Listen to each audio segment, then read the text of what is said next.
Hey, Kirsten. Good morning. Good morning. Do I have your name right, Kirsten? Yes. Okay, cool. Well, it looks like your setup's pretty good, actually.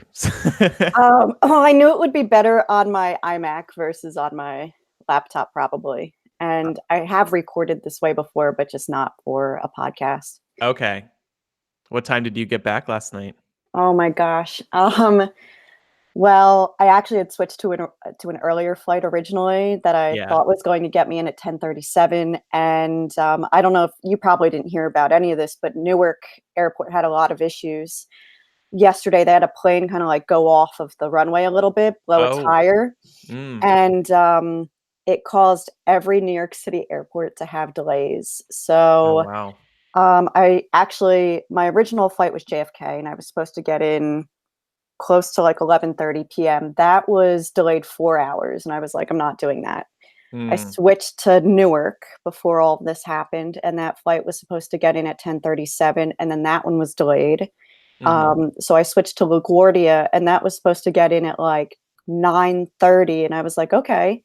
And then that one got delayed. Oh, no. So I didn't win Yeah. the trifecta. I ended up getting home at like 2 in the morning. Oh, wow. So, but I'm here, and I slept on the plane a bit. So Well, thanks for getting up early for this. yeah, I appreciate no, it after no that worries, no worries. hectic travel day. Yeah, it was as much of an adventure as waiting for the ride for 8.5 hours the day before.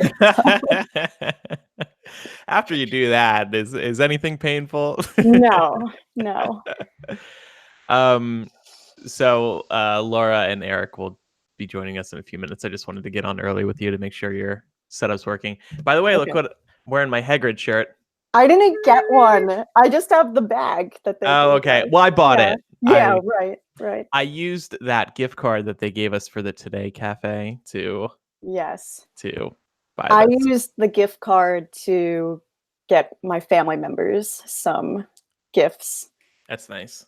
Unexpected gifts that I didn't think that I was going to get, but I had sent a photo of like thing one and thing two stuffed animals to my brother, Mm. and he was like, Grandpa loves those. And I was like, okay, I guess I'm gonna go buy those. And when I went to the cashier, she was like, "Oh, are these for your children?" And I was just like, "Sure, Yeah, yes, my definitely. my children." I wanted to be like, "Yes, my porg children that I have here." I'm a big Star Wars person as well. Oh, nice. You didn't go to Galaxy's Edge in California, did you? No, my colleague went to that because she's out in California. She's more familiar with Disneyland than I am. I'm more of the Orlando parks, Got it. I guess, expert. Are Um, you begging Disney yet to send you for I mean, August? I talked to them about it a while ago, but honestly, and I was thinking of doing it. I know I'm going to do D23 in August, Oh, cool. and honestly, I did it back in 2017, and I loved that. Hmm. Before that, I was doing San Diego Comic Con, and then I was like, why don't I just do the Disney Comic Con, Hmm. because it kind of checks off all the boxes of things that I cover normally, and Well, plus you Disney know, and Marvel have kind of like pulled back from San yeah, Diego Comic Con. exactly. So yeah, I think I went to 20, maybe not 2017, maybe 2016 D23. They do it every other year. Yeah. Oh, okay. So So yeah, 2015 may have been the last one I was at. yeah. Um, yeah, it's fun. I'm a big Disney nerd too, so uh, Are yeah. you a D23 member? No, didn't Okay. go that far. So I used to live in California, Yeah. and I may have told you, and I was at Disneyland like all the time. Mhm. Yeah, I don't know. D23 didn't really like the membership didn't really like intrigue me enough. Yeah. I could see why Disney diehards like it. Do you have one membership? I do it on the years when I go to D23 because you get an extra 20% off of merchandise, and then you get that nice little annual gift, and the gift this year I thought was pretty cool, actually. I think I have it right above me. Hold on. Okay. I'm also wearing a Mickey uh, sweatshirt right now. So, okay.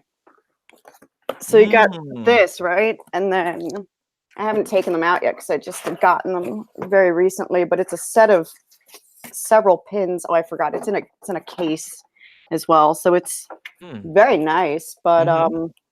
if you're a collector of any of those pins, which I'm really not, but I thought that it was nice that they had like a Little Mermaid 30th anniversary pin, Hmm. among other. They had a Marvel 80th anniversary pin. Mm. Gosh, Yeah, I never got into the pins either, but my brother, who's now working down there, is like into the pins. he's really into the pins. Yeah, I mean, it was tough to say no to these. Oh, that's beautiful. They're just nice, right? Yeah, Yeah. very cool. I So, did get into Disney's Vinylmations. Do you remember oh those yeah, yeah, little Mickey figurines? Those were yeah. cool. I was addicted. I still have a lot of them. I have a Um, I have a plain one, which you can paint and whatever on your oh own. yeah, But I haven't figured out what I want to put on there yet. yeah. So, Just realized I didn't even send Eric and Laura the join link. oh, Oops. uh, So, so do you have your QuickTime app open? I do. Okay. And then just make sure, I guess it's you set to your headphones. And Mm-hmm. another thing that I say to women with longer hair is just kind of make sure it looks like your hair is pulled back. Yeah. And we'll be turning off our cameras, by the way. We don't need to have our cameras on. All right. That way I can lean back and be like, welcome to BuggleCast. That's great. I tried to like cover. I'm so sunburnt from waiting in the line for 8.5 hours. Like I rushed over to the Oh, park and I didn't have time to. That was bad on my part, but oh well. So yeah. oh. So you recommend me just trying to stay as still as possible while doing this? Yeah, All right. generally, All right. yeah. I feel like when I talk, I move my hands a lot, but I will do my best. I tested this out before just to make sure that the recording like sounded good. So Oh, okay. yeah. Cool. Well, thank you for doing that. Yeah, no worries. I And want to make sure I didn't mess it up. yeah. When did you get back to Chicago? Um Wednesday night or Wednesday afternoon. It was kind of an early flight, and then Wednesday I was just kind of dead cuz, just Yeah. after 4 or 5 days in Orlando. Yeah. I didn't get sunburned because it was sunny for most of the time. Or sorry, it was cloudy for most No, of the yeah. time. Yeah. Yeah. Hello. Hi. Laura, Hi. meet Kirsten. Hi, Kirsten. How are you? I'm great. How are you, Laura? Good. I have my coffee. I'm ready to go. I do not have coffee. I Oh, should probably have coffee out of, out of all that. that's how I get At through all. these morning recordings, man. Yeah. I'm just So going off of sheer adrenaline, I suppose. she got in from Orlando late last night. So Oh, got you. maybe you're a little kooky still too. Probably. um what was I gonna say? Oh yeah, so since it was cloudy in Orlando like that whole time, I put on suntan lotion one day, and oh my god, when the sun was out, I was dying in that heat. But when you were waiting in line, and I guess I'll touch on this on the Yeah. episode, but when you were waiting in line for the ride, how, was it sunny? What was the weather? Yes, it was actually. So this is why I'm burnt, because the weather was actually a lot better after most of media left. Yesterday was actually the nicest day, but yeah, it was sunny most of the time. It poured heavily for 5 minutes, and we all got soaking wet while we were in the Oh, queue because we were right outside the ruins. So that was a lot of fun. That's actually one critique I have of the ride queue. I kind of wonder what they know. It rains every afternoon, almost every afternoon in the summer. So I don't know why they don't have any um, like protector or any overhead. yeah, yeah, They have a lot of great fans to keep you cool, but they do. I don't need the fans on when it's pouring rain. No, blowing that water in your face. Right. Well, and the lockers were right before the queue, and they made you put everything in the lockers so that you didn't have any loose articles or items. And a lot of people didn't have ponchos on them. We were just standing there Yeah. getting How, rained how on. was the queue when it was officially open? I So mean, that sorry, the locker room. How was the locker room? I didn't think that they had enough lockers necessarily, and I think that's why they Yeah, were they never do. prohibiting how many people were going into the queue, actually. It was dependent on how many people were getting out of line Oh, to empty right. lockers because they kept filling up. Right. They definitely have less lockers than Forbidden Journey, Yes. Yeah, that was and very noticeable. yeah, they had like 2 rooms of lockers, and that was it. Was it 2 rooms? I think I That only was what saw I 1. noticed. No, there Okay. were definitely 2. There's one I thought that they only had 1, but when we exited the ride, we walked through another room that had lockers as well. Oh, okay. Yeah. I don't understand, and I don't really want to get into this on the show, so Mhm. let's just bring it up now. I don't understand why they don't design these rides with on-ride storage. Right, Disney does Like that. Disney. Right, exactly. Okay, maybe Forbidden Journey, it would be a little difficult. Yeah. Gringotts could have a bag on it. Gringotts could definitely have a bag. I don't think that this ride I would feel secure with like, I don't know where you would put a bag on the build motorbike. something. Yeah. Yeah, I don't know. Add something to it. It's so frustrating to go in those locker rooms because they're freaking packed and Yeah. everybody's waiting to do the scan your ticket or Mhm. scan your fingerprint. It's just a mess. And I wrote about that in my review. I was like, how? Come on, guys. This is the 3rd time. Yeah. I didn't actually even think about that since we didn't get that experience, right? When we went on the ride. I Yeah. will tell you that snaking, what they did with the line queue, which I'd never would have realized otherwise, is that they're snaking you all through the park. That we went through the Poseidon ride actually, through that part of that queue, and then they took us into the back lot, and then you went around into the next land. I can't remember what it's called. The one that we kind of cut through. We actually went through the media entrance, Oh, the line, and then we snaked into the park that way before we even got into the real queue. oh, okay. Yeah. Okay. I'm gonna see if I can bring up the map of the park so I remember what these parts of the park are called. So I don't The remember. Poseidon, I think that was all the Poseidon land area. Yeah, it's all the same part of that park. And Kirsten, can you turn your volume down a little bit? Because I'm hearing myself a little bit. Yeah. 1 2 1 2. Still hearing it. 1 2 1 2 1. But Seems better. That yeah, better? better now. I think. Yeah. Okay. Maybe just do it 1 or 2 more just in case. I know it has to be Okay. kind of low and it's frustrating, but we can't have our voices picking up in each other's mics, or it's Yeah, that makes sense. Let me know if that sounds better. ah! That's better. I feel like that's fine. Great. Laura, look at my Hagrid's Magical Creatures Motorbike Adventure t-shirt. Your T-shirt.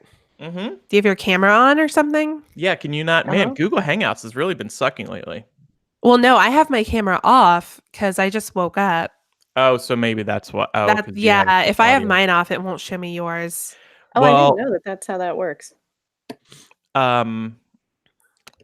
I loaded up Hangouts. I don't know if you got this message too, but it says Hangouts is going away later this year. Yeah. Mm-hmm. The fuck? And now it says you can use YouTube webcam to live stream. And I just loaded that up a few minutes ago. You can't do group chats like this. So we're going to have to find a new way to... That's silly. we're going to have to communicate a whole new way.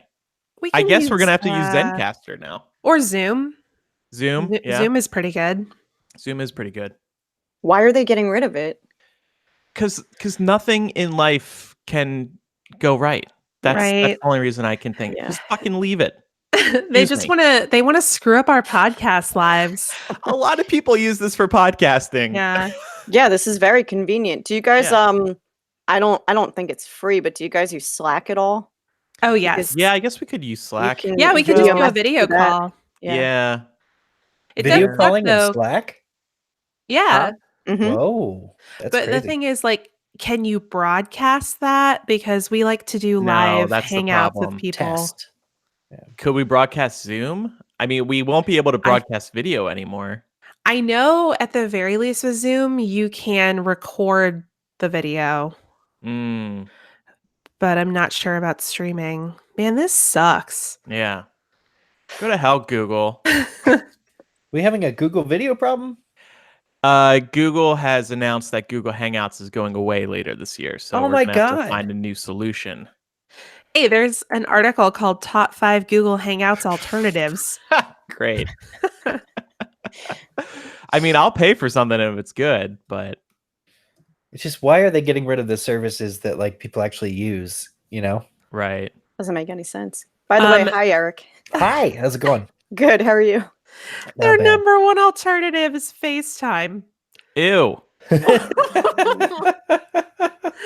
That's fake news. All right. So is everybody ready to get going? I think Yeah. so. Yeah. Okay. Fix the document. Yeah, Okay. sorry. In hindsight, I realized it wasn't totally clear. I went to Laura privately to see if that time worked for her, and then I forgot to circle back. Oh, I gotcha. thought it was Central Time at first, to be honest, and I was like, oh. What was I going to say? Oh, yeah. And then Kirsten's just going to hang around for the ride portion. And then, yeah, it'll be the three of us for the rest of the show. So Kirsten, not Kirsten. Kirsten, correct. I Love it. when people aren't sure, I pull on my ear a little bit to emphasize the Oh. ear part. Kirsten. Yeah. No, I'm going to be doing that the whole show. Clever. Oh, please don't. Pulling on my. Can remember? No, I think Kirsten's probably the right way to pronounce that anyway. So. Thank you. I have met Kirstens, and then I'm like, ooh. Oh, Well, there's so many forms of Kristen as well. But Kristen, Mhm. There are. Christine. I's instead of E's. Y's instead of E's. I've met them all. Not a Y, but And I'm sure you've been called them all too. you should see my Starbucks cups. Yeah. We have a writer on site, a female named McCall, and she gets called Michael in emails and everywhere else all the time. I feel so bad for her. Oh, it's McCall. I'm going to fix what I call her now. Okay. People pronounce it differently. I say McCall. I thought it was like Michelle. Oh, no, it's not that. It's not. Oh. Yeah, All right. coming from someone who anytime I go to Starbucks and they write my name on the cup, they write it as Lora. What? Yeah. Laura. Yeah. Laura. Yeah. I knew a Laura. Lora. Mhm. I was All told right. that they do that just to get people to talk about them. Who knows? That sounds great. That's They a want- great tactic. They want their cups to be Instagram. It's Instagrammed. It's like free promo for them. Well, Can it's you worked. believe? Starbucks wrote my name wrong on this delicious, affordable drink. Yeah. Right. Exactly. Exactly. Are we all every- recording? Yeah, let's all start. Okay. We got to do the clap. I think we neglected to do Yeah, that. I keep remembering this after the fact. Sorry that I know the past 2 weeks there's been no clapping. Not a big Kirsten, are you recording? I am recording. Okay, and just keep an eye on that, please, throughout the recording in case it stops. It can sometimes act up. Oh yeah. Okay, so what we're going to do now is I'm going to say 1, 2, 3, and then on the fourth beat, we're all going to say clap. And that's going to help us sync up the audio in editing. Okay? And we're going to do it 2 times. 1, 2, 3, clap. Clap. 1, 2, 3, clap. Clap. Okay. Perfect. Welcome to MuggleCast episode 421. I'm Andrew. I'm Eric. And I'm Laura. And we are joined by, you know what? Kirsten, what's your last name? Acuna. Acuna. Like Acuna Matata? Exactly. You got it right. We are joined this week by Kirsten Acuna from Insider and BusinessInsider.com. Hi, Kirsten. Hey guys, thanks for having me. Absolutely. We have you on this week because you also visited Orlando last week to experience Hagrid's Magical Creatures Motorbike Adventure, which is now open. And we wrote it together and we became friends. And then I was like, hey, come on, MuggleCast. And I said, sure. You said, what's MuggleCast? And then sure. But it's great to have you on. We're going to talk about the ride. I wanted to have somebody else on who wrote it, so it's not me just babbling about it. And we've Um, written it multiple times. Yes, we have. You actually wrote it one more time than I did. No. What happened was after we... false. Oh, more. I've Four? written it 5 times now. Ah, Wow. Rub it in. Rub Dang. it in. There's people out there starving in China. There's people out there waiting in line 11 hours. Wow, And you that guys is wrote quick. I it. actually did wait 8.5 hours one Oh, day. okay. Okay. Was that all 5 times? No. Just one time. One time, 8.5 hours. yeah, so we'll talk about that. So we're just going to start the show today with this discussion. So I just want to say, first of all, the ride is fantastic. Kirsten, I think you would agree. I wouldn't have waited 8.5 hours to ride it a fifth time if I did not enjoy it so much. Great way to put it.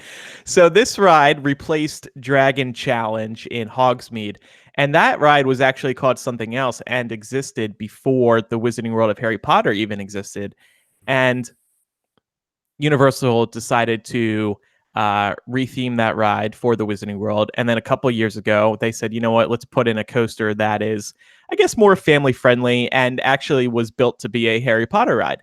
So they knocked it down a couple of years ago. They built this new ride pretty quickly. It sits exactly where this old coaster was. It is, well, I'll get into some cool facts about it a little later. But it is an all outdoor coaster. Some people expected this to be a coaster with screens, something that creates more like virtual effects. This is not that. And I was really pleased by that because Forbidden Journey and Diagon Alley both rely on screens. And that's fine, but we didn't need another screen ride. Universal has some other screen rides as well. Right. This is a real coaster. But before you get onto the ride, there is this queue. And this queue is actually kind of left over from Dragon Challenge. They rethemed it. Now, here's what's interesting about this. The story with this queue is that it is ruins. They're ruins of Hogwarts that are kind of behind Hogwarts Castle. And That's cool. yeah, you walk through the queue and you see these inscriptions and this artwork. And the story from Universal is that this is these inscriptions, this artwork, and these workrooms of Hagrid's. Well, not the workrooms from Hagrid's, but the other parts were left by Hogwarts students who have been there over the decades that Hogwarts has existed. It's been like a secret hideout behind Hogwarts. So the thing is, a lot of this stuff is very weathered, so it's very hard to make out. But there's one inscription that said, I heart Hufflepuff. There's another inscription, J plus L, so James and Lily. Then there's one that says, wit beyond measure is man's greatest treasure. There's artwork of a phoenix, of a hippogriff. I know you had caught a couple other ones, Kirsten. Yeah, actually, you mentioned the hippogriff, which is right when you first walk into the ruins. I didn't mention this one to you, but there are the words, watch out, Malfoy. There's a hippogriff behind you right underneath the picture of that hippogriff.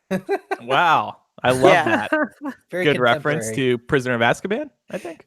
Yeah. Yep, that's correct. There's when you walk deeper inside the ruins, some easy ones that you can miss if you're not turning your head around, and that are very easy to miss if you're not shining a light on the walls, because as Andrew said, it's kind of dark. Yeah. And it's kind of tough to read some of these scrawlings. But Celestina is brilliant, is written in what I call the egg room. It's just filled with a bunch of eggs. But it's written, as soon as you enter the room, you have to turn around and it's on the wall right behind you. And that's a reference to the singer, Celestina Warbeck. Yep. I think that those are the two main ones that are scrolled. Oh no, there's another good one that I didn't mention to you, which when you walk out of the pre-show, which I'm sure you'll get to in a little bit, turn around and to the left of the door is H Heart O, and that's for Olympe from Goblet of Fire and Hagrid and Olympe, Oh, and how Oh, they wow. had a brief little Oh. flirtation. Oh, that's funny. Yeah, so you get the impression that these ruins have been here for a long time. And I was like, oh, that is a really good story for this queue. Because of course a castle has ruins. Anyone who plays Legend of Zelda Breath of the Wild knows there are a lot of ruins around castles. So I was just really into that.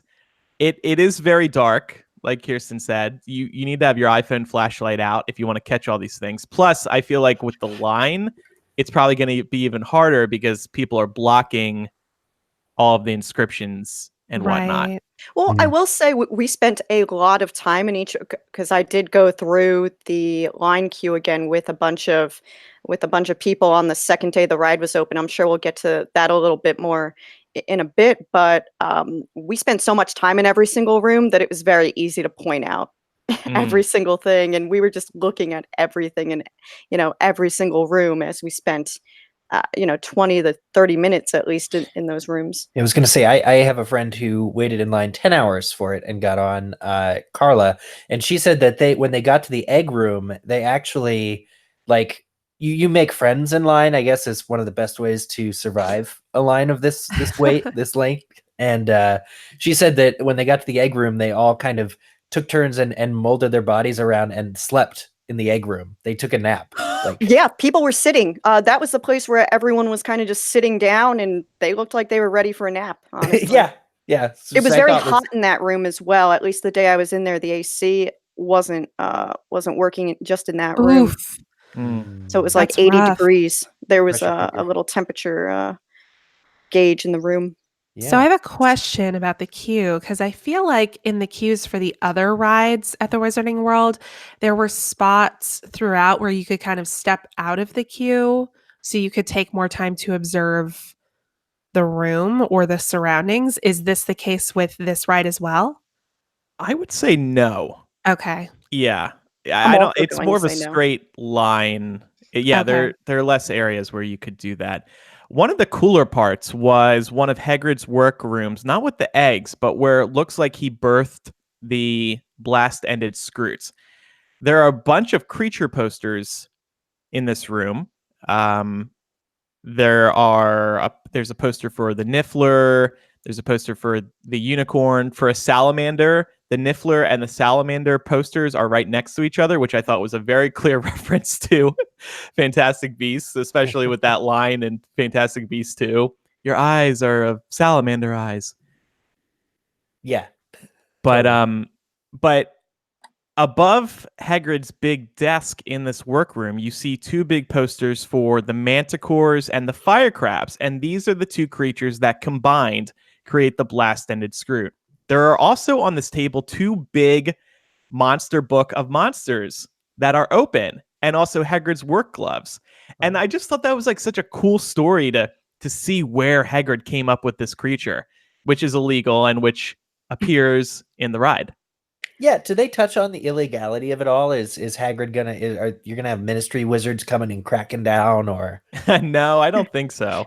Not at all. But I did think a cute thing in that room, and I don't know if you would notice this at all, Andrew, was that again, this is something that you had to shine a light on, or maybe if you are a small child, you would have been able to see it better. But there are some crates in the room where Hagrid was keeping the blast-ended Scroots, because this is sort of like a nursery or so. And what I was told by Universal is that there's a teddy bear inside one of the crates and some blankets. So he's, keeping them occupied with. Yeah, he has little teddy bears and blankets set up for them and stuff. So he's taking good care of them. That's so Hagrid. So then, yeah, speaking of the queue, there is that pre-show scene, and each of the Harry Potter rides in the Wizarding World has one of these. This one actually stars Hagrid and Arthur Weasley, and Robbie Coltrane and Mark Williams reprised their roles for this. So it was super cool to see them playing these characters again. And I don't really think we need to get into the details of the scene, but it actually is pretty long. It is a projection. I know Eric was wondering if it's like a hologram. I don't think this one is a hologram. I think it was more of a screen, but they kind of have real things around it to kind of make it look like it's real. Because in both Forbidden Journey with Dumbledore's office, where Dumbledore shows up, also the trio are under the invisibility cloak in the Forbidden Journey line, and they reveal themselves in I think it's the Defense Against the Dark Arts classroom. And in Gringotts, Bill Weasley and the Goblin are in his office and do that thing, but it's not a screen; it's like a projection kind of a thing. Yeah. So I don't think it's something like that. But the story in this pre-show, and this connects to the ride, of course, is that Arthur is helping Hagrid get a bunch of motorbikes together so you all can take a class with Hagrid for the day into the Forbidden Forest. And there are a couple other cameos in this pre-show, non-human characters. I won't spoil them in case people want to be surprised, but it's really cute. I have one question. Does anybody at any point mention that the original flying motorbike belonged to Sirius Black? Yes. So cool. cool. I just You died. do get that. Yeah. I just died a little. I'm gonna take time to recover. Thank you, everybody. Good night. Yeah, and that is in the pre-show. That is in the pre-show. When Mhm. you're also in that little pre-show room, I was told to look out for there's a menagerie of objects right in front of you, and I was told to look out for Arthur's teacup, which is among them. Oh, Oh, that's great. They really put a lot of thought into all this. I love it. Yeah. So I feel like overall that's just something Universal has always done really well yeah, is setting up the experience in their queues. yeah. And prior to going to the Wizarding World on this trip, I spent a couple days in Disney, and honestly, I find Disney World so run down compared to the Wizarding World parks. The Wizarding World parks are so damn detailed and beautiful and large and clean. I think Universal is just killing it right now with their not just these lands, but every other part of their parks as well. I'll actually go off of that and say something. When I was in the queue on Friday, there was actually a man going through the line picking up garbage that he saw in the queue, like to keep the experience real, I suppose. Oh, like Yeah. saving Cool. the garbage. Like I got this garbage. Like he was from- taking the garbage out of the queue that he saw on the ground. They're just Oh. keeping it clean. You know? Got a good cleaning crew there. I thought you meant he's taking it home as a souvenir. No, no. I was like, This okay. piece of trash All sat the in the crazies Wizarding come out World. for these Harry Potter ride openings. No, but I also rode. I managed to. The reason I waited so long to ride Hagrid's again on Friday was because I was trying to see if I could do every single Potter ride in one day. You can. You just need to have a lot of patience. But the other queues are very, very, very detailed. As you guys were Mhm. saying, the experience of seeing the moving portraits, in Forbidden Journey, I love the moving pictures on the newspapers in Gringotts, the fact that they built an entire bank, Yeah, it's gorgeous. It feels like you're in the movie. it is. Yeah. So let's get to the actual ride. Like I said, it is really phenomenal. So, like I said, you're taking a class with Hagrid to learn about a few beasts. And first of all, very impressed by the loading of this coaster. It's kind of like a continuous track, like Forbidden Journey is, where the vehicle is slowly moving down this line, and you get onto it while it is in motion, as is the walkway right next to you. So it's easy to get on. But what happens is you get on the ride, and something's really loud all of a sudden. Yeah. Was that Eric, that. did something in your mic change, or I came away from mute. I wonder if oh, maybe it was just adjusting the volume. is everything all right now? Yeah. Okay, that might have been. Okay. So the ride is about 3 minutes long. It is about a mile of track. It is Florida's longest coaster. It also has a free fall. It is the first free fall in any American coaster. Whoa. Yeah. And you reach speeds of about 50 miles per hour. It is so much fun. There are multiple launch points. It is twisty, it's turny, there's big inclines, there's steep descents. You go backwards at one point and twist. It is a thrilling coaster. Universal reps there we're calling it maybe the best ride that they've ever done, and I think that is pretty fair to say. Would you agree, Kirsten? Yeah, I would agree. Yeah, that's pretty accurate. After riding all 4 Potter coasters in one day, this is definitely the best. Just because of the thrills. I don't think it's the best queue.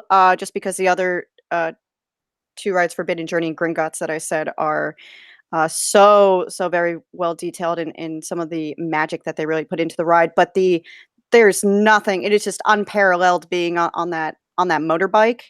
You feel like you're on a motorcycle just flying through the skies. Yeah.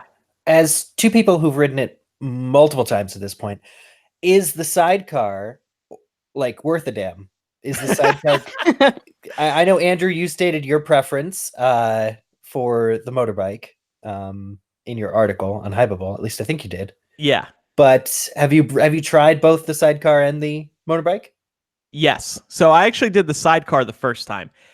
So people were saying like there was this whole debate before I rode both sides. And I was like, oh, come on, there can't be any difference. But the motorbike actually sits up higher and you're not as enclosed and you're also straddling the bike. Whereas the sidecar, you're, as you can imagine, in a sidecar. So you kind of keep your legs together and you have the car covering the front of you. Whereas the bike, you also have handlebars, so you can hold on to those if you want. It's just a whole different experience. I think it has to do with sitting up higher. Kirsten, did you prefer the motorbike side? Oh, I'm team motorbike all the way. I rode the motorbike 4 times and I rode the sidecar once. The only time I rode the sidecar was with Andrew because I told him he needed to ride the motorbike if he was only gonna, he had to have both experiences in one day. Right. And so the only difference that I really took away is because every single time that I rode the motorbike, as Andrew said, you can either lean into it as if you're on an actual motorbike, or you can stay sitting up and there are little grips for your hands to hold on to right in front of you. I leaned in the entire time. And the reason I bring that up is because anytime I usually go on a coaster, I like to keep my hands up the entire time. But I was so compelled to have my hands on the handlebars of the motorbike the entire time because it's just such a different feeling. You don't get that on other coasters where you feel like you're on a motorbike twisting and turning as you're veering at like these crazy angles.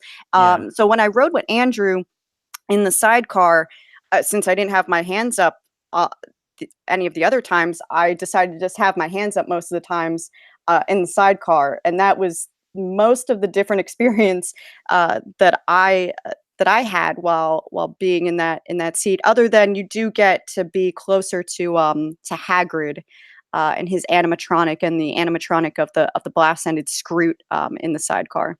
Oh, because I'm worried that people will wait several hours to ride and then kind of be upset about getting the sidecar, or they'll have to spend the time in the queue to play like 100 games of rock, paper, scissors or something with their partner. You do get to pick which side as long as you and your partner can decide. You might have to fight to decide who's riding. So is there a point where the queue splits? No, the boarding of the vehicle is actually kind of interesting. You both enter on the same side, and if you're on the motorbike, you actually have to step through the sidecar to get onto the motorbike. Ah, okay. Yeah, whoever's sitting on the motorbike has to board first. I will say they were doing the single rider queue on Friday as well, which I did not get to walk through that and experience that to see if there are other Easter eggs. They did take you a different route, I noticed, though, which I did not get to experience or go through at all on any of the media days while we were there. But the people who choose to be in the single rider queue do not get to have a say in where they sit. And I say that because I did not go in the single rider queue. I stayed, as you guys mentioned earlier, if you're waiting in one of these lines for 8+ hours, you do make friends in line. And at one point I said to them, I was like, should I go the other way? And they're like, oh yeah, you should see if the line's shorter. You've been waiting so long. And I did, but they weren't letting anyone else in. So I stayed with my little family that I had, made over the course of, 5 or so hours. Yeah. And then I got to choose, where I wanted to sit. And the guy who sat with me, he had no say. I have a question about the restraints, particularly on the motorbike side of things. So it sounds like you're like half standing a little bit. No. Okay. It definitely feels like you're sitting on a bike. Yeah. The lap bar, there's a lap bar. It comes down from the handlebars. Yeah. So, okay. That makes sense. So like when you're going backwards at an alarming rate, you're still pretty secure? Oh, yeah. I mean, no one has died yet on Hagrid's Magical Creatures Motorbike Adventure. It's only day 3 or 4. And another point I want to make about sidecar versus motorbike is if you are going with your friend, my advice is to just lie to them and be like, oh, I heard the sidecar is better. Do you want to do that, friend? You. That's terrible. You would. I'm not going to ride this ride with you, Andrew. I'll let you ride the motorbike sidebar as we ride it together. Fine. No, I'm just, how are you going to settle a debate with your friends unless you tell them that you've heard the sidecar is better? If I want all MuggleCast listeners to ride the motorbike side. That's the reward. I just feel like the sidecar is kind of getting a bad rap here. You know, it's like the sidecar is like the Hufflepuff of Wow. of these Harry Potter Wow. rides. the Yeah. Hufflepuff Van's shoe, forgotten stepchild. Look, everyone who I rode the ride with on Friday, no one was upset. Like anyone who was sitting in the sidecar wasn't upset that they ended up in the sidecar. Like everyone seemed Right. really happy after the ride. Yeah, Oh, they yeah. didn't know any better. Don't get me wrong, you're still going to have a blast. I just feel like you are going to have a even more thrilling experience on the motorbike side. There is Yeah, a difference. I can see that. I do agree. So I have to say, I watched this POV video Yeah. Mhm. and it looks so thrilling. Like I Yeah. actually got FOMO watching this video because I was just Mhm. like, man, Yeah. I want to come ride the ride. Yeah. You I know? was really glad they didn't show the queue in this video, and I'm not going to search Mhm. the Potter Collector's other videos for like queue stuff because I don't want to know. Like watching the ride though, it really struck me how themed everything is. For being in the middle of the forest, I think the trees are only going to grow bigger, right? Because like they're big, but it's not quite giving me the forest vibe just yet. Oh, Maybe that's that's a a good point. I perspective wonder. thing. I wonder if their idea is that they are going to grow, because obviously trees grow. Yeah. Yeah, Hmm. that would make sense. Mm-hmm. But I love how there were like all these stations, you know, that the coast, like usually coasters are one and done. This coaster, like relentlessly, there Hagrid was talking to you the entire time, Yeah. and I really like that about it. It's a great way of marrying what's normally a very high thrill element, you know, in a roller coaster, back to the storyline and other user experience that Universal prides itself on. So. Mm-hmm. I want to talk about the blast-ended Scroot for a second. Sure. Okay. So obviously it's in the name, right? And so we always knew that the blasting happens from the end. But but that visual, I was like, oh, that thing ate Taco Bell. So yeah, I'm not sure. So we didn't mention this yet. Throughout the course of the coaster, Universal is calling it a story coaster. You're passing these beasts, and I think there's 5 of them. Each of them moves, which is really cool. I wasn't sure if all of them were going to move, but they all do. And the first one that you do run into is the blast-ended Scroot, and that is also where Hagrid is, the Hagrid robot, and he moves as well, and it's pretty cool. And you kind of circle around them, and I guess it's supposed to be Hagrid's hut. I don't know. If it is, it's like a supersized Hagrid's hut because the room is pretty big. And by the way, the coaster moves so fast that like you really don't have an opportunity to look at all the details in Hagrid's room. Like I still don't know what the hell is in there because I was staring at the blast-ended Scroot and Hagrid. So it demands to be ridden a few times. But the blast-ended Scroot, yeah, it does spray something at you. I did From its butt. I don't. Is it coming out of its No, butt? I thought it was coming out of the mouth. Yeah, I think so too. But I Blast-ended Scroots, man.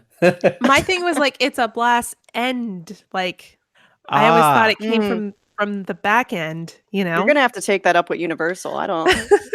Maybe they It's were my question for Joe. Dear Universal, did this thing on me? Do blast-ended Scroots blast out of their mouths Mm. or the other side? I need to know. This is a Blast family front ride. Scroots just doesn't sound as good. Maybe its mouth is its butt. Hey, speaking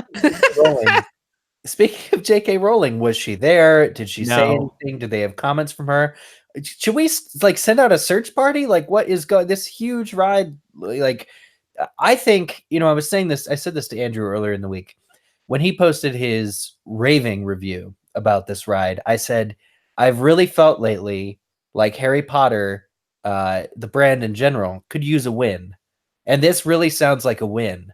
So is. I would have liked for J.K. Rowling to have been present to really celebrate this whole thing. Somebody from the Blair Partnership, that's J.K. Rowling's business entity, it was there. They got a shout out during the grand opening, but J.K. Rowling was not there as far as we know. A lot of stars were there, though. Ivana Lynch, Tom Felton, Rupert Grint, the Phelps twins. Did Warwick you get to like Davis. talk to them? Did either of you guys like hang out with them? No. Or Whoa. I Well, not was in a room with one-on-one, I them. mean. No, not one-on-one. I did ask Tom Felton a question during like the presser where they stuck like I don't know how many of us in a room on Tuesday to ask them some questions, and we were really only allowed to ask about the ride. So I had seen Tom Felton in March when he was promoting the ride and revealing some info on the ride in New York City in March. And he had mentioned that he wanted to be the first person on the ride. So I asked him, I was like, well, Tom, did you get to be the first person on the ride? And, where did he told us that he rode the ride 3 times. So I asked him where he sat each time and which side he preferred, if any. And he said that he was team motorbike. Yet another And one. because of the handles. Uh-huh. And he said he imagines that he wasn't the first person to ride, but he was one of the first. And I know that he rode it at least one more time because he rode it opening day with like 10 people that they pulled from the crowd. That was really cool to see that photo of the cast on the train, I guess you'd call it. Yeah, and everybody's just having a ball because this coaster is just such a thrill. Did you ask Tom, by the way, if the blast from the Blasted Screwed is coming out of the front or back? I feel like that's did a not hotter have a debate than motorbike versus sidecar. I really blew it, and I did not ask. So no. Actually, kind of funny moment during the opening night event. I was with the girls from MuggleNet, Felicia and Lori, and we get in line. And we waited about an hour overall, but we get in line, and who comes up behind us on his Segway with his family? Warwick Davis. Oh, that's so cool. Yeah. However, I think his handler was doing a poor job because he ends up getting in the normal line with the rest of us. Mhm. And I whispered to the girls, I was like, is he seriously going to wait in this line with us the whole time directly behind us? And then I'm like, oh, crap. What am I going to talk to Warwick Davis about in line for an hour? I mean, maybe he's just a man of the people. I know. Well, maybe he just doesn't think he's, any more special than anyone else and he can wait in line just like everyone else. That's what I thought too. And I was seriously going to say to him, hey, Warwick, you can get ahead of us if you want. Oh my God, that would have been amazing. You're the guy who offered Warwick Davis to skip the line. That's great. Exactly. He did stop and take some photos with people. I had noticed as he was going along. Yeah, but actually what ended up happening was once we stopped walking in the line, him and his family and his handler saw that, we were stopped, and then they turned around and went in the cool kids way. But I thought that was kind of a funny moment. Yeah. They get just at Star Wars Celebration in April here in Chicago, they had him sort of announce really just run, like he's such a good MC is what I'm trying to say. Yeah.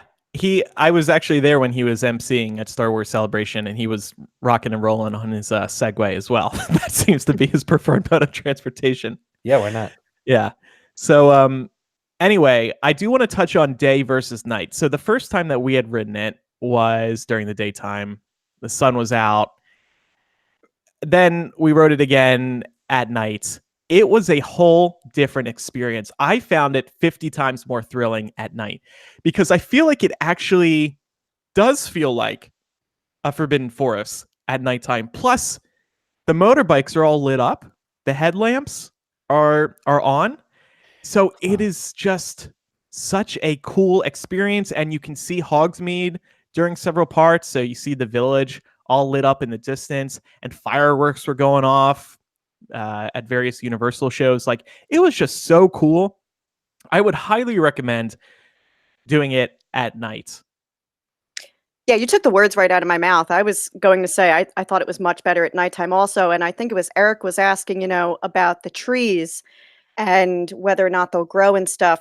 I don't think I was sold on the fact that I was in a Forbidden Forest until nighttime. Yes. Because you do hear sounds as you're going through the queue, and it just felt like you could see the castle. There's a really great view of the castle as well from the queue. That's worthy of a photo, but it feels like you're on the grounds of Hogwarts, and like you're not supposed to be there, and the ruins are lit up really nicely.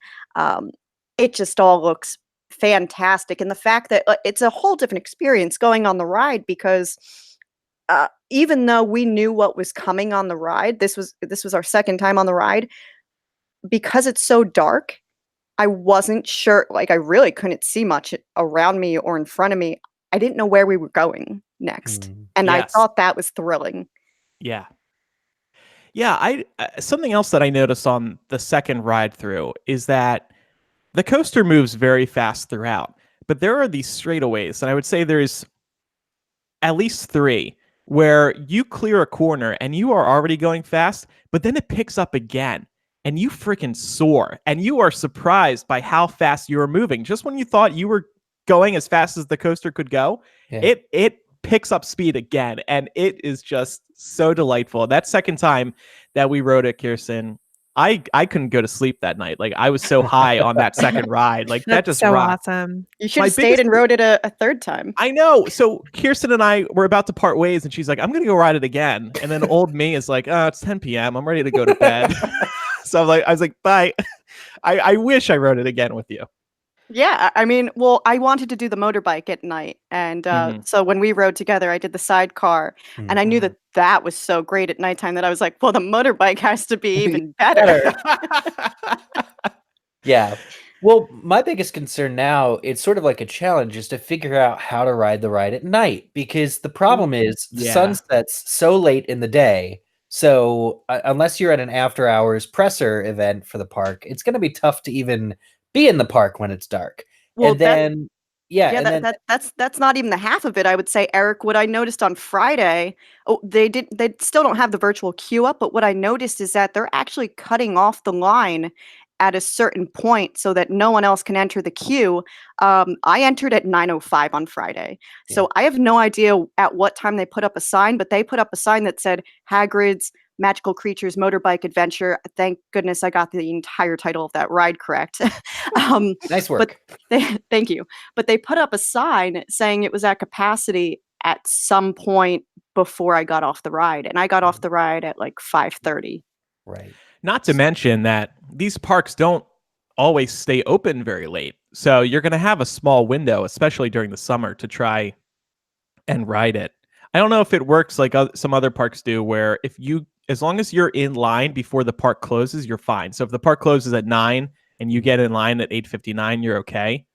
It's going to be tough managing like an 8-hour queue, but specifically so that you can arrive at the ride when it's dark. You know what Yeah. I'm saying? Like maybe, or if they do cap it at like 6 p.m. or whatever, like Kirsten was saying, like to get in at like 5:50 Mm-hmm.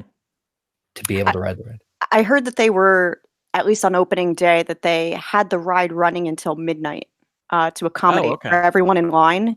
Yeah. And I heard that that was why. So on Friday morning, I don't know if you guys know, but the ride was not operating right when the park started.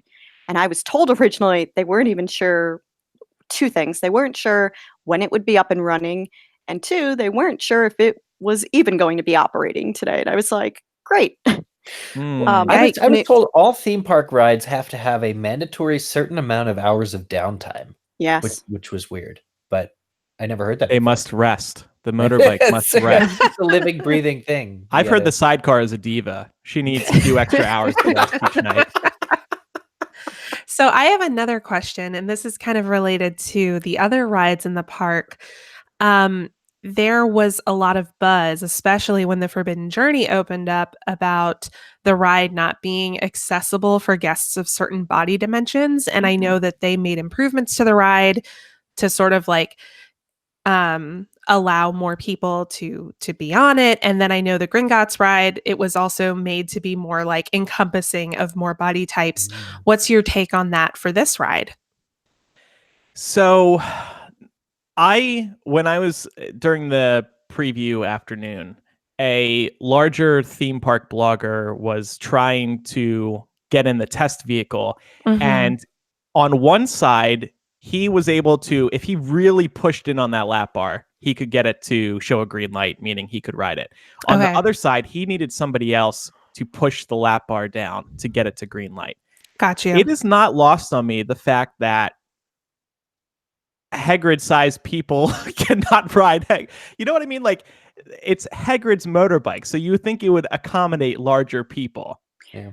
Well, So that's what I was wondering. I was thinking perhaps the motorbike side of the ride would be more forgiving. Mm-hmm.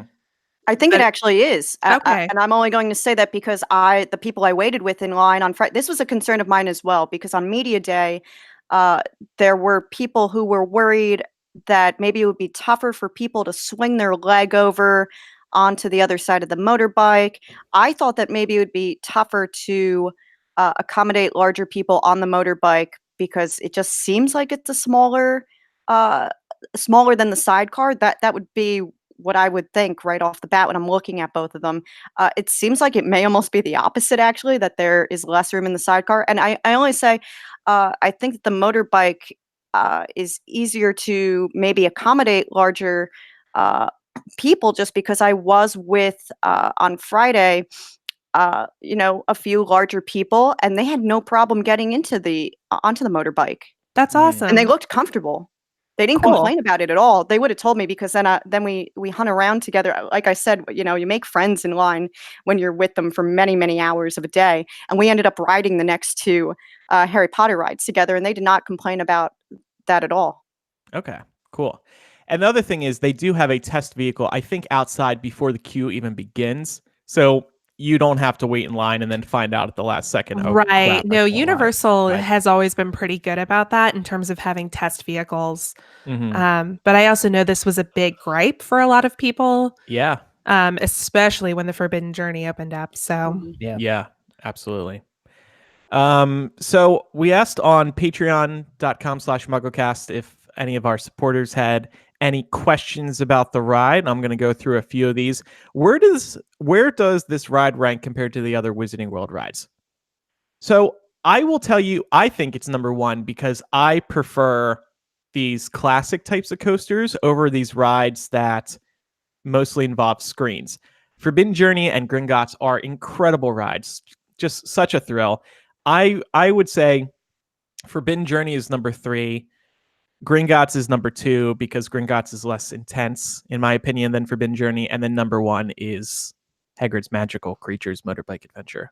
Where do you think it ranks, Kirsten? Andrew, this is a great question, because actually on my travels home, I did a ranking of all of the Potter rides since I rode them all in one day. And where can we find this online? I did not put it up on the site yet. It's actually all handwritten right now in a notebook, but it will be on.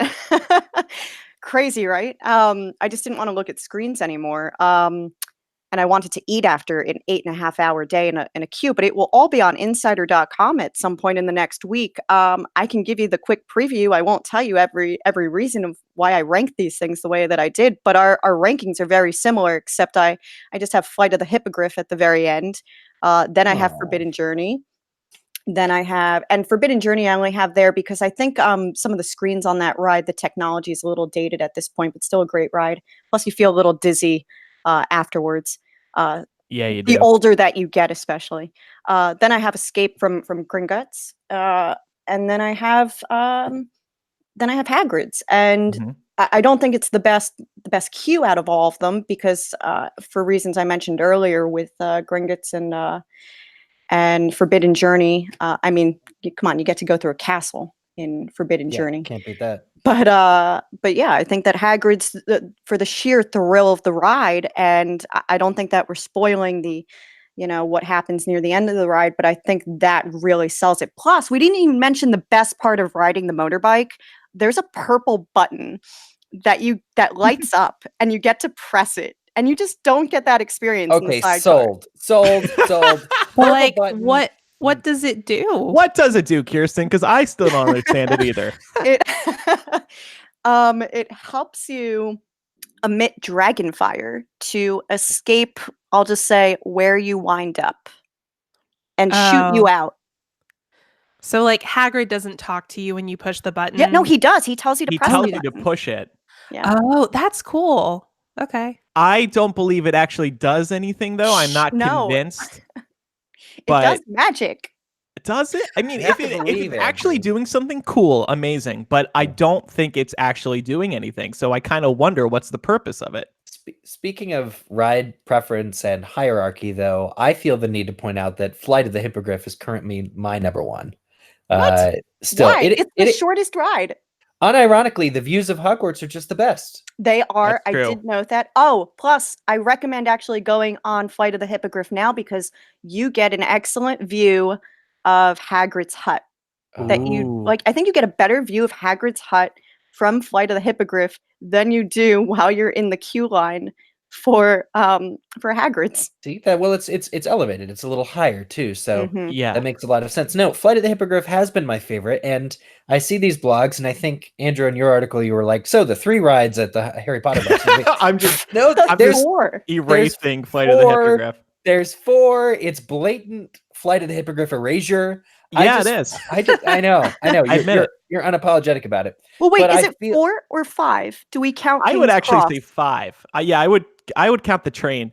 Here, Okay. I don't include Flight of the Hippogriff when I'm talking about the main 3 because it is such a short and small coaster. It's just made for So little Andrew, people. do you count the Hogwarts Express before you count Flight of the Hippogriff? Yes, and I'll tell you why, because I'm a sucker for trains. I love trains. I love that the train connects the 2 lands. I think it's amazing.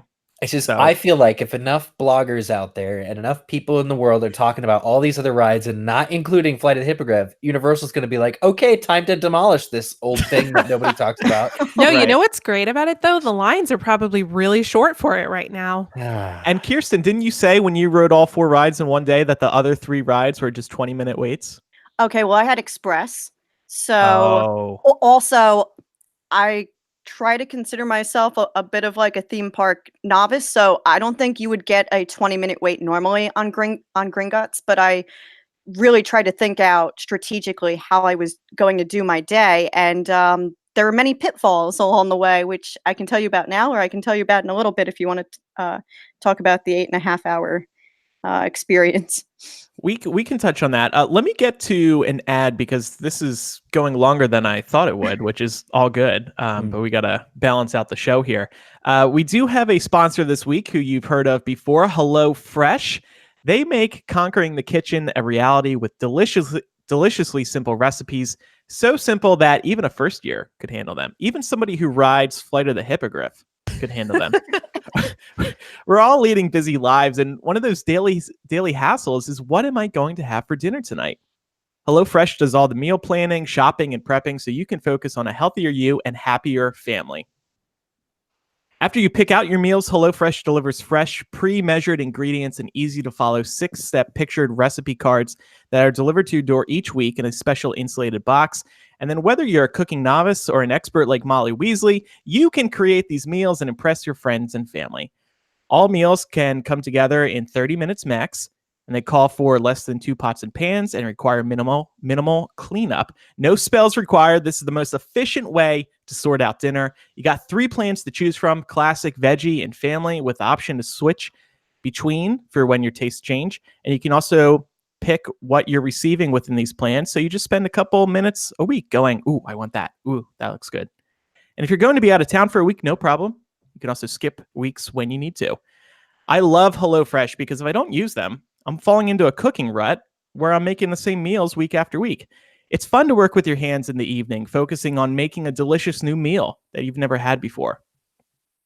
Give it a try. For $80 off your first month of HelloFresh, go to HelloFresh.com/MuggleCast80 and enter MuggleCast80 at checkout.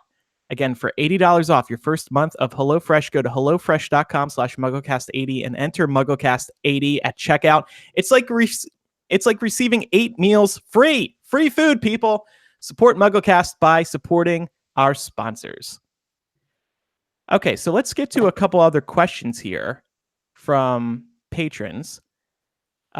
Christine said, and I think this is a big question, I'm a little bit wimpy when it comes to rides. Would you say it's more or less intense than Forbidden Journey? Kirsten, I think based on what you said earlier, you think it's less intense than Forbidden Journey? No. I think it's more intense only because the people I was waiting in line with on Friday after the entire ride, they were like, "Why didn't you tell us about that thing that happens at the end?" And I was like, "Well, because I thought that you needed to experience it for yourself." I guess in terms of intense, this ride doesn't make you dizzy.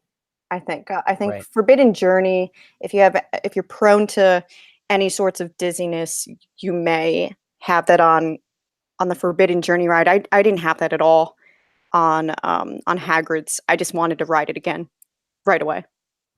I'm actually going to disagree with you. I think this is less intense than Forbidden Journey because I get dizzy on Forbidden Journey. And at some points, it almost kind of throws you upside down, Forbidden Journey. Yeah, that that's giant true. robotic arm. And so between all that motion and the screens, it's just too much for me. I come out of that feeling nauseous. Okay. Yeah. Whereas, No. All right. yeah, and Hagrid, it is intense. It's fast. As I Mhm. said before, it's twisty and turny, but I find it tolerable. I would kind of put it on the same intensity level as Space Mountain.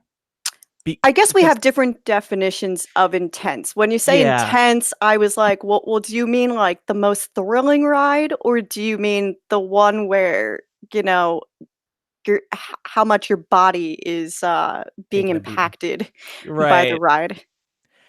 To me, the question is like, should I be afraid to ride this? Because I hate big coasters. Mhm. I did not like Dragon Challenge. That was there previously. I do not like the Hulk, just Right. because that is really intense. You're You go so upside down. boring. I know. I'm a roller coaster junkie. Like I will literally ride any roller coaster. I have no fear. Yeah, I'm the same way. The only thing that gets to me is that I found as I get older that I can't re-ride coasters as much as I used to. So I'm from Jersey, which is near Six Flags Great Adventure, and I used to ride El Toro like back to back to back to back, and I can't do that anymore with like things like Forbidden Journey. And I haven't had the problem with Hagrid's, but if I find in the Hulk ride, I find that my head just starts hitting, Oh, the that's the sides, worst. and then I'll get a headache. Yeah. So in terms of intensity, then I guess I'm gonna have to agree with you. Sold me now, Andrew. Forbidden Journey was the only one where I felt like I really needed to just kind of figure out, just I was a little dizzy. I wasn't nauseous after that ride, but yeah, it's not one that I can do over and over again.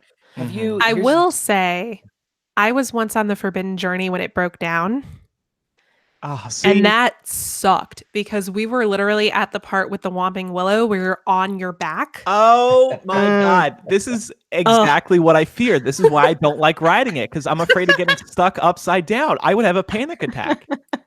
It does suck because like the harness is like over your chest, and I was just laying there like, it's okay, it's all right, I'm not gonna die, this thing isn't gonna crush me, it's okay. And like my grandmother was in the seat next to me, and I'm like worried about my 75-year-old grandmother who's like stuck on her back in this ride. Oh my Did you just God. scream, "Damn you, J.K. Rowling"? I mean, Echo throughout the halls. I definitely did not enjoy the rest of the ride that much once it started up again. I was like, just get me out of here. I don't Yeah. want to be on this anymore. Yeah. The last time I rode the Hulk, I had the same problem, Kirsten, that my head was banging back and forth between the supports, between Mhm. like the harness that comes down, and I myself too like cannot do roller coasters anymore, mostly because of that. I just get a lot more nauseous a lot quicker when my head is being impacted compared to when I was a kid. Apparently, I Mm. can just take it more. But have you been on the ride since they remade the Hulk? Because didn't they like completely replace all the track? Did they Yeah, fix it? I have been on there. I didn't go on it this time while I was there, but I was on it last year, and I found it to be. I don't know if it was because I was sitting in the front row, because I Mm. think sometimes your head bangs a little bit less depending on where you're sitting. Yeah. But I didn't have I didn't have a problem really last year Okay. when I wrote it. That's good to know. I think it is smoother after the remodel. Yeah, but because I too am not a roller coaster person anymore very much. Lourdes over on Patreon says, if someone is not a big fan of roller coasters but enjoyed Forbidden Journey and Escape from Gringotts, will they still enjoy Hagrid's Magical Creatures Motorbike Adventure? Yes. So I'm kind of in your boat, Lourdes. I feel like, so I'm not a big roller coaster fan, but I do enjoy at least a couple of times Forbidden Journey and Escape from Gringotts. You should have no fear going on this ride. You're just in for a treat. Good to Scott asks, and this relates to a question Jemima also asks, I think. Jemima asked if this is like a new type of ride compared to what you find at other theme parks. Scott asks, how is the drop, which is exclusive to this coaster in America? There's no other coaster that has a free fall drop. Scott says, is it quick or pretty slow? That part looks awesome. So it is quick. And that's why you shouldn't be afraid of it, because before you realize it's even happening, it's already over. Because it's a fall. I mean, you really do fall. It's not a slow drop. So I have a question about this claim that it's the only coaster in America that does this. I'm glad you bring that up. I want to call fake news on that because the Mr. Freeze coaster in Six Flags Over Texas does this. Does what? Does the free fall. Because I mean, this is, at least for me watching the video, it shoots you up like a straight track and then drops you back down, right? No, there's a coaster that's not that. Oh, No? This is something else. Yeah, this is you are horizontal. The vehicle is horizontal, and the whole vehicle drops vertically. Where? I Uh, didn't notice this in the video. It is not It's- the only coaster in the world to do that, actually, or in America. I'm trying to find. There's one at Busch Gardens actually that does this, and I only know this because one of my friends also works on coasters, and he was like, "Oh, that's fake news. Oh, it's called Verbolten at Busch Gardens in Williamsburg. It Nice. also has a drop track." But I think it's the wording of however Universal worded it in their release is whatever it is the first of.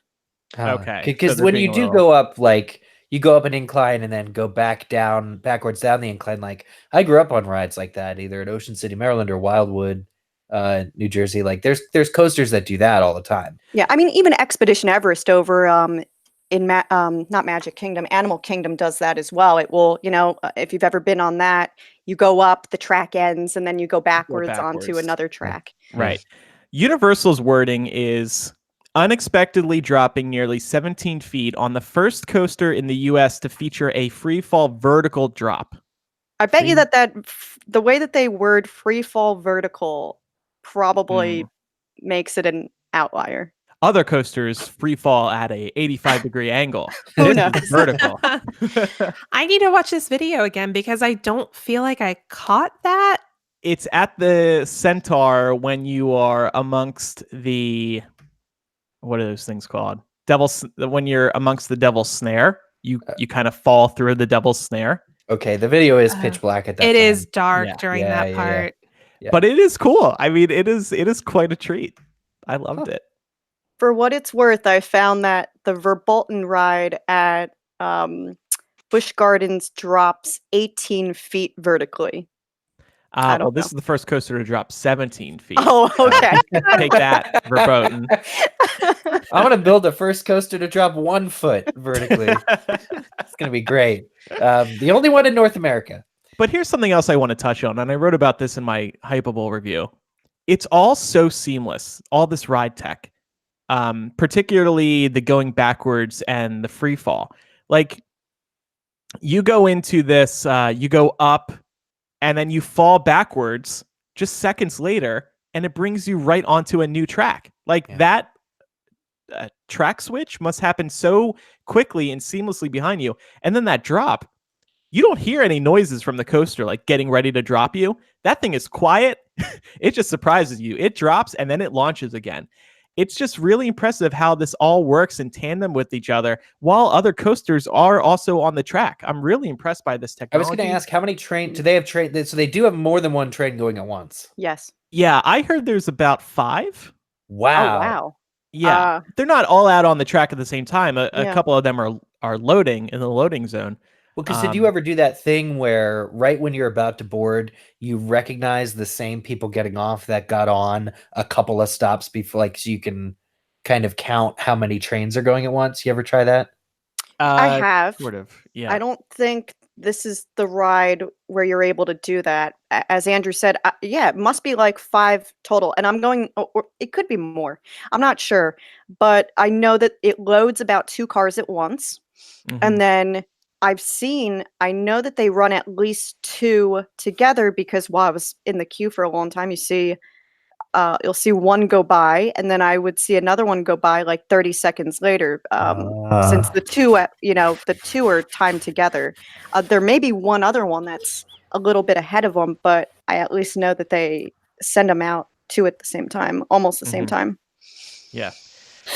Oh, And you actually do unload in a different room than the loading room, so you actually you don't see people getting off when you're waiting okay. to get on. Yeah, that makes sense then, I guess, Yeah. because by the time it gets to you to get on, we can't have somebody else like still pulling their bag out or whatever. But actually, speaking of bags, so Sam P over on Patreon asked this question, and I already know the answer, so I want to kind of make a plea to Universal. Sam asked, does this ride require locker use like Forbidden Journey and Gringotts? And if so, any updates on the locker room issues? I hear still that the locker situation at Universal is just the most god awful thing, like worse than hell to get through. Yeah, so this ride does not have on vehicle storage for your bags, so you do have to keep your bags in lockers. And the problem with the locker rooms is that they're just very small for when tons of people are going through them and unlocking them. You have to go to a screen to unlock them and then move over to your locker. It's a very chaotic process. So try to come to the park with as few items as possible so you can just avoid the lockers altogether. Unfortunately, they did not fix that. I wish they just added on vehicle storage so you can put your bags on the vehicle with you. Then you don't have to worry about a locker at all. Yeah. Or maybe on like the loading track or something. Yeah. Sure, right. Yeah. Or maybe if you do bring a lot of stuff into the park and you do need to put some stuff in a locker, maybe I would suggest if you have really big items that you don't need for the day while you're waiting on line for so long, maybe try to put them in another locker outside. Mm-hmm. Yeah. I was going to say, I mean, because people buy stuff. You accumulate stuff throughout the day. You got new souvenir ice cream cups that you have to pay for over at Florian Fortescue's. Like, there's just stuff that people accumulate. I hate to see them demolish Flight of the Hippogriff and put up bigger lockers. That is where they would have to put the lockers, I suppose, if they were to make more. I think, though, if you're going on Hagrid's right now, that you're not going around the rest of the park buying up stuff and then getting in this line queue, since it does get to capacity at some point. I think that if you're on a mission to ride Hagrid's, you're going right at the start of the day. Yeah. And let's talk about those wait times, by the way. What does this say about the staying power of Harry Potter that people are waiting all day to ride this ride? Like, this isn't just because it's a new coaster. It's also because it's Harry Potter. The fact that Universal can still pull in these massive crowds just speaks to how popular Harry Potter still is. I hope it tells them that they should just continue building Harry Potter rides. They should just, push out into the park more. Because let me tell you, on Friday, so when I got to the park, we didn't even know if the ride was going to be running. And people stood in line for 3 hours when the ride wasn't even running, not even sure if we were going to ride it that day. That's how intense Harry Potter fans are. Yeah. It reminds me of opening day for Hogsmeade way back in 2010. The line was going outside of the park through City Walk. It was huge. Yeah, this line was through the back lot. the 10-hour line. Yeah, through the whole park. I mean, opening day, it was really interesting to see those wait times. I know a couple of people who listen to the show, Cullen and Madison. They were there opening day. They got there, I think, around 5 a.m. and they rode by about 10 a.m. So that's pretty good.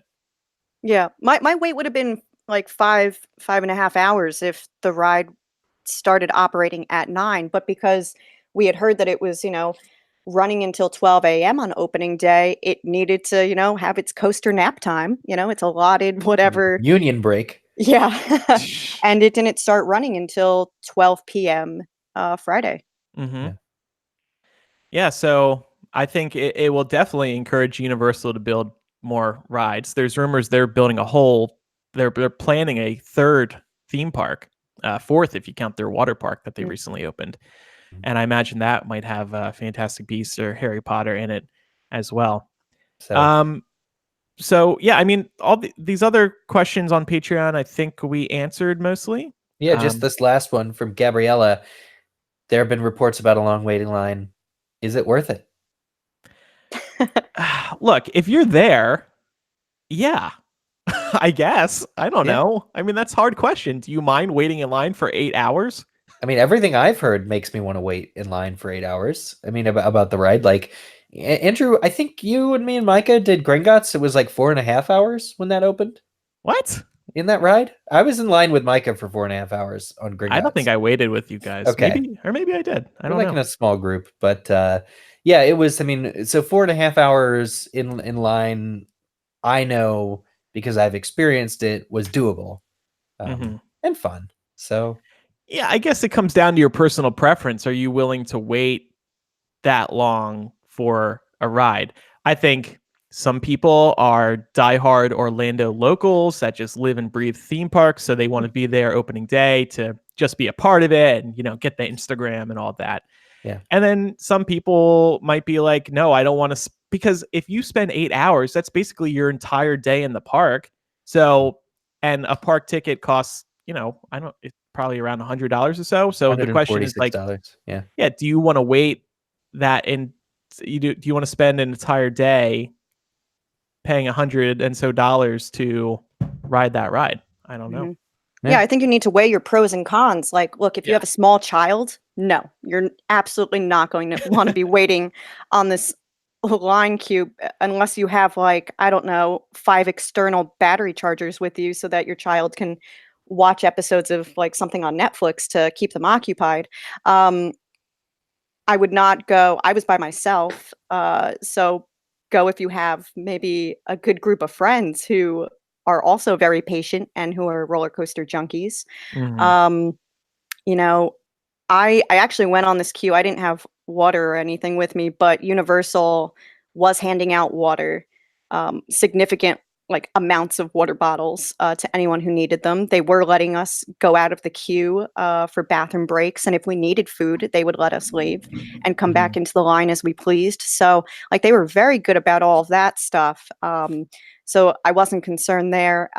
The longest I've ever waited for a coaster before this was Kingda Ka when that opened at Six Flags in Jackson, New Jersey, and that was a 7-hour wait, and I don't think I would have done that again. But I was right at the front of the ride, and it had just broken down.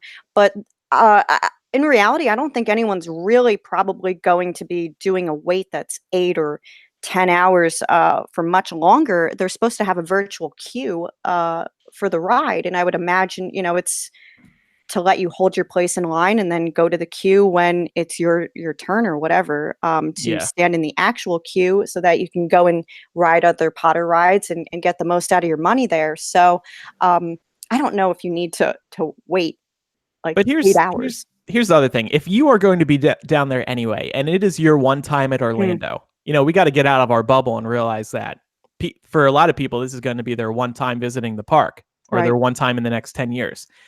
Then yes, absolutely, you should wait in line for it because you don't want to miss it. If you're a regular, maybe wait a while. I'm looking right now. The wait time right now is 300 minutes according to the app. So that's what, 10 hours? 300 divided by 60, 5 hours. 5 That's hours. not bad. It's already gone down. It's already half of what it was just 2 days ago. Right. So that's the other thing. We're talking about these 8 to 10 hour waits right now. We'll see what it is in another couple months. Yeah, it's opening week. Like, this is for the diehards who wanted to be there, right when the coaster opened. I went to Toy Story Land the Monday after it opened, and I originally waited 3 hours to get into that area on opening day. But that Monday afterwards, I was able to go on whatever I wanted. Yeah. So Monday, let me tell you, a Monday or a Tuesday is probably your best bet then to go on something like Hagrid's. And do it first thing in the morning. Yes. Don't wait. I know we said ride it at night, but your best bet is just to do it first thing. So the line will probably be at its shortest if you're there at opening. Yeah. Andrew, I just thought of a new segment for MuggleCast. Every time we record, we should check the current wait time. Sure. That sounds good. Yeah. You people posted. Yeah. I mean, and even though I waited, 8.5 hours, I did get to go on every single Harry Potter ride across both Universal Studios and Islands of Adventure in one day. And including Flight of the Hippogriff? Including Flight of the Hippogriff. That was the third Harry Potter ride I went on that day. So let me tell you, actually, Hagrid's was not the first Harry Potter ride I went on Friday. Gringotts was. Mm-hmm. And then I went over and stood in the 8.5 hour line because I didn't know if Hagrid's was going to be open at all. I was just told that it wasn't going to be open at the start of the day. So I was like, well, what am I doing waiting over here? Yeah. So I, booked it over to Universal. went on Gringotts, and that's why it was a 20-minute wait, because it was 8 a.m. when they had early park admission.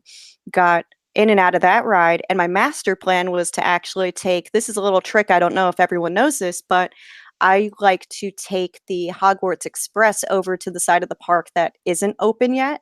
If they have it running and if it is open, you're able to do that. I did it back in 2014 when Gringotts first opened. But unfortunately, the Hogwarts Express was not running Friday morning, and they didn't have a time for when it would be running. So It was out of town. It was in northern England or somewhere. oh yeah. Yeah.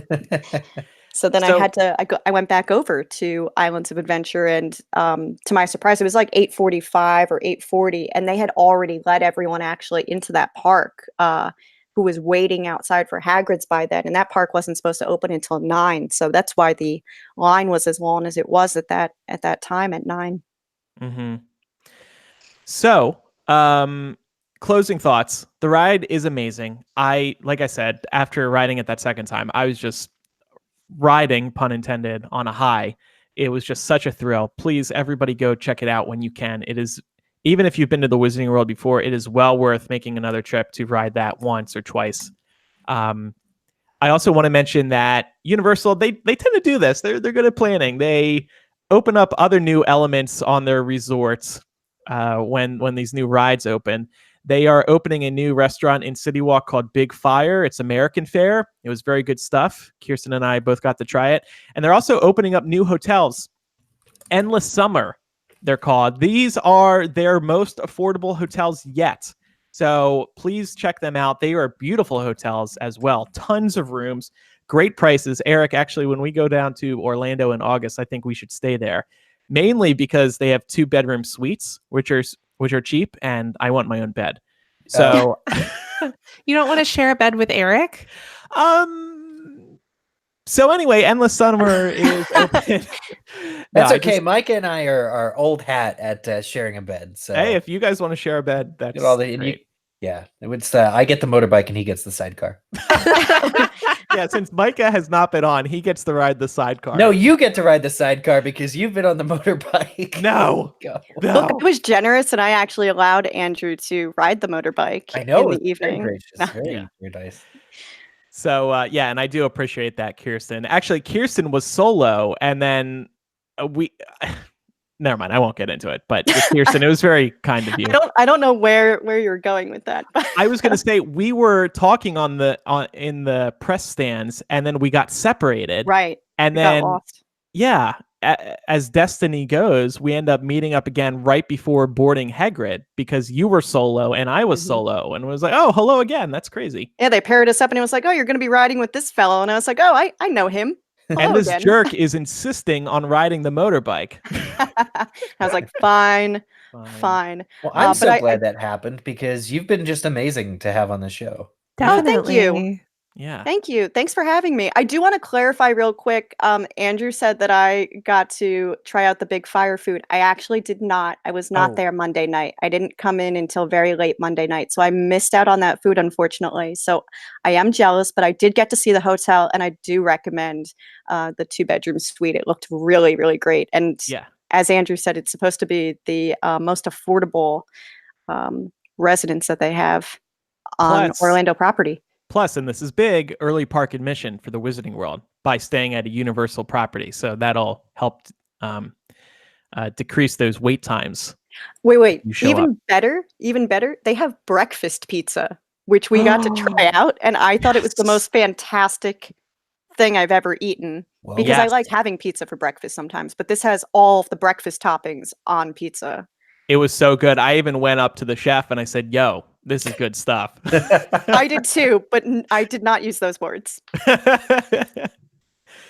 All right. So we'll talk about Hagrid more in the future. We'll say bye to Kirsten for now. Kirsten, thanks for coming on the show. We really appreciate it. We can find you at insider.com and Business Insider, and we will include a link to your ranking of the Harry Potter attractions once that's up. We'll post that on our social media channels. Sounds great. Yeah, right now I have up my review of the ride, and I have up some Easter eggs. There's probably Oh, like a few more of them that we didn't mention on the show that I have Yeah. on my list We'll link to those with as well. photos. with Cool. photos. Ooh, very Because I nice. got to run through the queue opening morning before it was open to the public to take some photos. Cool.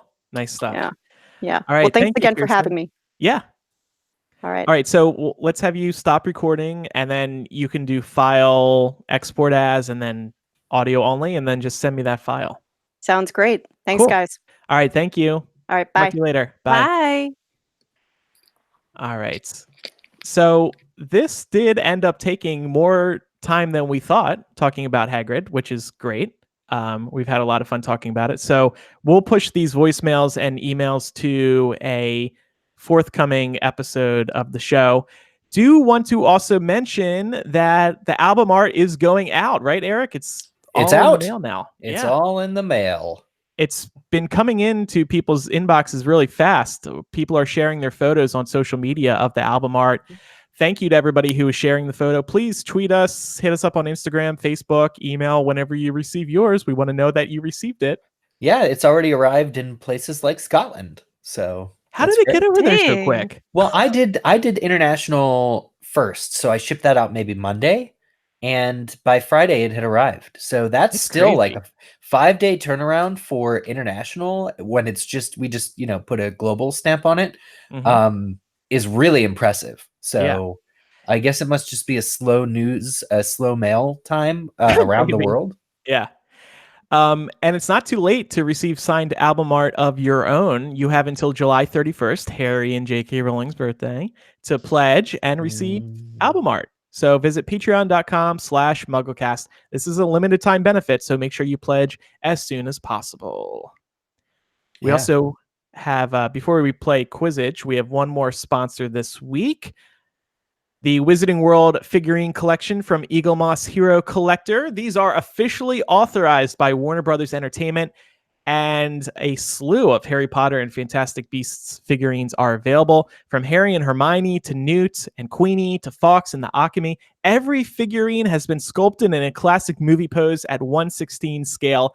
I mentioned that Fawkes figurine a couple of weeks ago. That one's my personal favorite. I should have brought it with me and had him fly with me and Hagrid on the Oh. motorbike.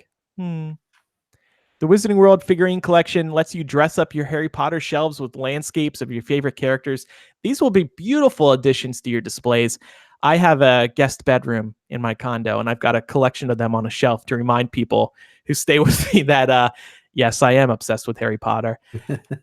Sign up for the collection at herocollector.com/wizards and get your first figurine, which is a spell-casting Harry Potter as seen at the Battle of Hogwarts, for only $9.95 with free shipping. And if you do it now, Hero Collector will add Hermione Granger as a year one student for free. In addition, you'll receive a free and exclusive art print. And then thereafter, 2 new figurines with detailed character guides and art prints will be delivered each month for only $15.95 plus $2.45 shipping each. And then as a subscriber, you are also eligible for special offers and free gifts personalized to the Hogwarts house of your choice. Plus, you may cancel your subscription at any time. For full details and to take advantage of the special offer, visit herocollector.com/wizards. Time now for Quizzitch. Yes, last week's question: from whom does Lupin learn that Dumbledore has died? And this Quizzitch question can be found in the chapter we're discussing next week, the Phoenix Lament. The correct answer is Ginny Weasley. Ginny tells Harry and Bill, or Ginny mentions it, and Lupin's in the room, and so that's where Lupin kind of hears that Dumbledore is dead, and he says no, and then walks over to a chair and sits down and crashes into it. Very, very sad. But the correct answer was submitted by Grindy and Voldy, Justin Sharkey, Mandrake Patronus, J.K. Not Rolling, A Man Is Disappointed, Frankie T, John Phillips, Stacy Davis, Sarah Davis, Justice for Bill, Count Ravioli, Bella Beth, Vitamin Water. Nope, that's an ad. Allison, Marlena, and Jason King. Why did I'm searching specifically a hashtag, specifically hashtag Quizzitch, and this ad for Vitamin Water shows up right in the middle of the timeline. It's crazy. Every area of Twitter must be monetized, Eric. I mean, it's not like Vitamin Water, the brand, is playing Quizzitch. I wish they were. But anyway, next week's question, also from this upcoming chapter, it's actually a two-parter here. I decided to make this a little bit more difficult, just, for people playing at home who like a challenge. What color is the ointment that 3 women put on Bill's face in the hospital wing? And who are the 3 women that are Oh, putting ointment on Bill's face for his werewolf, not werewolf bites? okay. So you can play that on social media, and in the middle of the week, in our story on Instagram, you can easily submit the answer to the question. Speaking of our Instagram, want to mention that I posted a big story in which I take you through Hagrid's Magical Creatures Motorbike Adventures Q, and that story has been archived. So if you go to MuggleCast on Instagram, you can click the archive story, and I take you through the queue and some of the merchandise that is available. I didn't mention this while we were talking about the ride, but this queue, which is partly outdoors, has some gorgeous views of Hogwarts as well. Oh. So you'll want to appreciate that outside queue as well. I forgot to ask, is there an on-ride photograph? Yes, apparently, because when you exit, there's an on-ride photo like station, but it wasn't working. So I guess it's not up yet. Oh, so that photo of you on the bike and Kirsten in the sidecar with her arms up is probably lost to time. Well, when you put it that way, yes, and that's super sad. Because you should email them. They got to have them on a server or something. Give me the photo. Well, I don't even know if the camera was on just yet. So we'll Yeah. see when that gets running, because I'll be curious to see where it actually takes the photo. I didn't notice any particular spot where there was a camera. Yeah. Maybe the free fall. I don't know.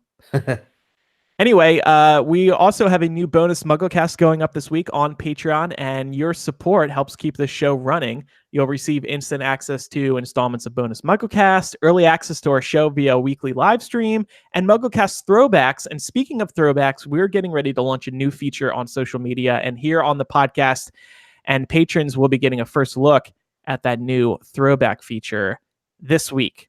We're really excited about it. One of our listeners, Kim, has been working with us over the past few months to create this archive of all of our old predictions. And we're God. going to revisit them on social media and on the show. Man. It's going to be amazing. She's done an incredible job. We're going to have her on the show too at some point. But bonus MuggleCast this week is going to kind of be a prelude to the chapter by chapter discussion next week. Right, Eric? Yeah, focused on Fawkes the Phoenix and specifically Dumbledore's connection with him, because this coming chapter that we'll be talking about is the chapter where Fawkes is lamenting Dumbledore's death and singing in the background throughout the grounds. Awesome.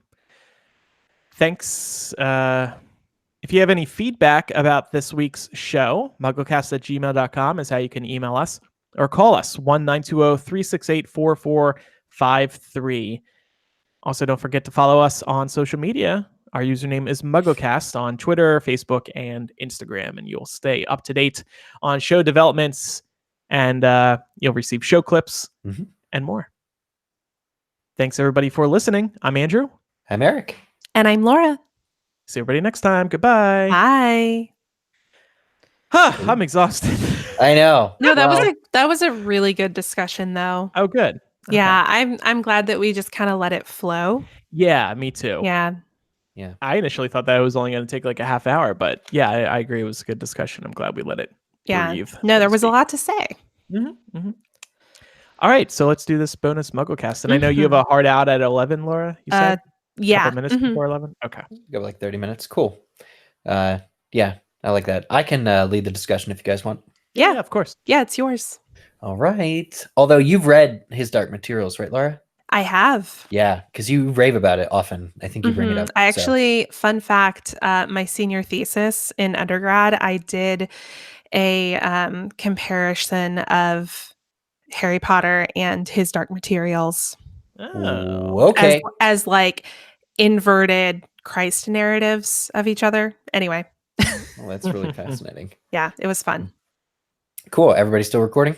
hmm Welcome to Bonus MuggleCast for June 2019.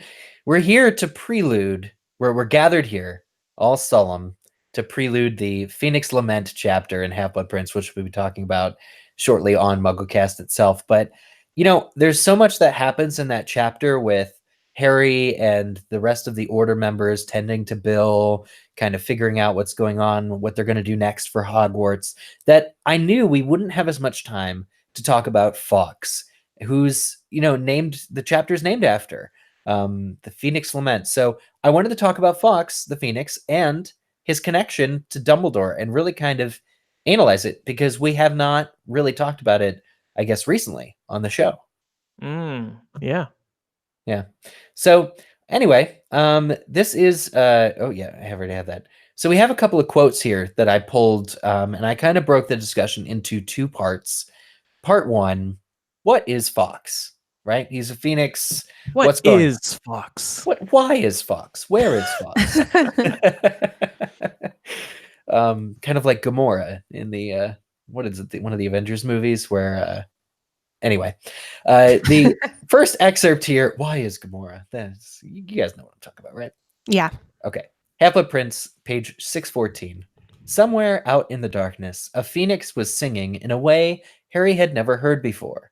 A stricken lament of terrible beauty, and Harry felt, as he had felt about Phoenix song before, that the music was inside him, not without. It was his own grief turned magically to song that echoed across the grounds and throughout the castle windows. How long they all stood there listening he did not know, nor why it seemed to ease their pain a little to listen to the sound of their mourning, but it felt like a long time later that the hospital door opened again and Professor McGonagall entered the ward. Phoenixes, I get reminded when I read things like this, they're magical beasts, not just because they can die and be reborn, not just because they have burning days. They slowly age out and then become reborn. But this is an aspect of the Phoenix that is extra magical, I think, and is really, really special. Yeah. Yeah, definitely. It's just interesting, and I do wonder if there's a special connection that owners of wands that have like phoenix feathers as their cores, if they might have two phoenixes. Like, are they more Mm. heavily impacted by something like the Phoenix Lament? I don't know. I Yeah. find this so beautiful, and I'm looking forward to reading it in the context of the chapter, because it really is a powerful moment hearing who I believe is definitely Fawkes singing. It's just like, kind of reminds me of like church bells in the distance. It's very Yeah. peaceful, it's very moving, and of course in this moment it's very powerful. And in this case, I mean, thinking about Fawkes as having personality, he's mourning the death of his life partner. Like, part two of this discussion is going to be what is the connection between Fawkes and Dumbledore specifically. But Fawkes is upset, right? Yeah. In Mhm. a way, he's verbalizing what everybody is feeling Yeah. in that And that moment. makes it even weirder that it seems to be kind of inside Harry's ribcage. Like, like Harry's internalized grief is made external by Fawkes. There seems to be a connection between Fawkes and Harry specifically, in addition to Fawkes's connection with Dumbledore. But this is kind of just how Phoenixes work. I was looking up the HP wiki, and although it is unsighted, I just cringed fierce. Sorry, so much of that. Anyway, the quote is, Phoenix song is reputed to increase the courage of the pure of heart and strike fear into the heart of the impure. And actually, this actually does make a lot of sense and kind of explain why Harry particularly is affected, because he has like this courage. He's like a Gryffindor. He's, more pure of heart. It also seems like this is intended to cleanse the scene, especially when you think about the fact that like there is so much like folklore and like also religious belief in the cleansing nature of fire, and the fact that phoenixes have to literally catch on fire in order to be reborn. And now Fawkes is sort of like circling the castle and almost like cleansing the area where it was besmirched by the mark of the Death Eaters. Oh, wow. When you mentioned that, I just doesn't Dumbledore's tomb in like 2 chapters from now like burst into flames or something? Or like Dumbledore's corpse turns into flames and then the tomb appears or something? I'm remembering. I do recall something like that, but to be honest, what's been such a joy about doing this chapter by chapter is it has been quite a while since I sat down and reread the book. Yeah. Yeah. So I'm still getting surprised every week a little bit, which is nice. Directly after a man gave his eulogy, his body was encased in bright white flames that gave off smoke in strange patterns. When the fire vanished, in its place was a white marble tomb encasing Dumbledore's body. Wow. So there you go. Yeah. Yeah. So that really leads us into, I mean, was Dumbledore a phoenix? People often question, like, was Dumbledore an animagus who was a phoenix? Because if Dumbledore could be an animagus, it would be a phoenix. His Patronus is a phoenix. Dumbledore named the Order of the Phoenix after a phoenix. What exactly is the connection between Dumbledore and phoenixes? What's the beef? What's going on? Definitely not beef. It's more like peanut butter and jelly. They just jive together. I don't know. There's something very powerful, very all-knowing about a phoenix, I think. This is what J.K. Rowling leads us to believe in these books. Yeah. Maybe Dumbledore from a young age was just very well, and of course we know in Fantastic Beasts, phoenixes have a deep connection to the Dumbledore line. Yeah. Well, and also we can't forget that both Harry's and Tom Riddle's wand cores came from Fox. Mm-hmm. Yeah, which is huge and Mhm. also kind of highlights a connection between them. This is so I grabbed the excerpt from Chamber of Secrets where Harry and Tom Riddle are both in the same room while Fox is singing. I love just how detailed Harry Potter is that we can say, "Oh, there's a scene where that happened," in the midst of literally any discussion to prove a point. But the quote here real quick is, "Music was coming from somewhere. Riddle whirled around to stare down the empty chamber. The music was growing louder. It was eerie, spine-tingling, unearthly. It lifted the hair on Harry's scalp and made his heart feel as though it was swelling to twice its normal size. Then, as the music reached such a pitch that Harry felt it vibrating inside his own ribs, flames erupted at the top of the nearest pillar. A crimson bird the size of a swan had appeared, piping its weird music to the vaulted ceiling. It had a glittering golden tail as long as a peacock's and gleaming gold talons which were gripping a ragged bundle." So Riddle, speaking of this uncited HP Wiki comment about Phoenix Song striking fear into the heart of the impure, I think Riddle does at some point, especially when it starts pecking out the eyes of the basilisk, really start to fear this fox, basically. Yeah. Which Yeah. kind of makes it interesting that Dumbledore, not having known this, would name his Order of the Phoenix to combat somehow whatever Voldemort or dark magic is in its nature. Dumbledore is all about the cleansing and the light and the fire, weirdly. Right. So now here's a question because we spend a lot of time talking about all of the connections between Harry and Tom Riddle and how they're actually more alike than Harry is willing to admit, at least early on in the series. Mhm. And we've talked a lot about, is Tom Riddle's evil a nature versus nurture issue? Yeah. Now, the wand chooses the wizard. And Tom Riddle's wand core is that of a phoenix, which is an inherently pure creature. So, was there a chance that Tom Riddle could have gone the other way? I like it. Hmm. The connection I see there that my brain immediately wants to point out is that Tom, after leaving school, had his own kind of a rebirth. It was Mhm. it was a dark rebirth, right? He lost his nose and became this became this ugly, not at all human looking kind of a man. So that's the Phoenix connection I draw is Tom Riddle is it not the pure aspect, which you're right. I mean, phoenixes are pure flame, but the idea that Tom really reinvented himself is why I think he has Fox as his wand core. Mhm.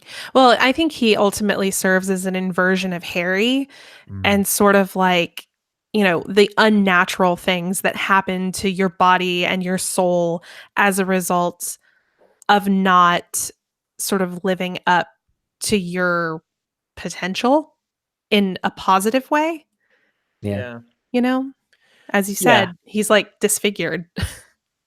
The theory of him potentially having turned out good, I would just say there's no chance based on discussions we've had in the past about just how Tom's upbringing was really working against him because of his family members and whatnot. Just, I don't think he had any chance at all. I mean, with- Harry's upbringing was working against him too. Right, and Harry but was he always- no, but he ended up being surrounded by good people. Whereas Yeah. Tom, I don't think ever had that opportunity. Because Harry made a choice, and Harry's choice was to not be put in Slytherin. Well, yeah, Mm. but that doesn't work for me so much as talking about Tom, because Tom didn't have, like, Harry always had that fierce pureness of his heart, even despite being abused. Whereas Riddle, Right. conceived under a love potion, was unable to love, unable to feel love, and was also put into a bad situation. So Tom really, I tend to think that Tom didn't have a choice necessarily. He technically did, but like the cards were stacked against him from the get-go. And I think Mhm. there's a very sheer difference between Harry and Voldemort in that way. I don't know. I still don't think there are as many differences between them as we like to think.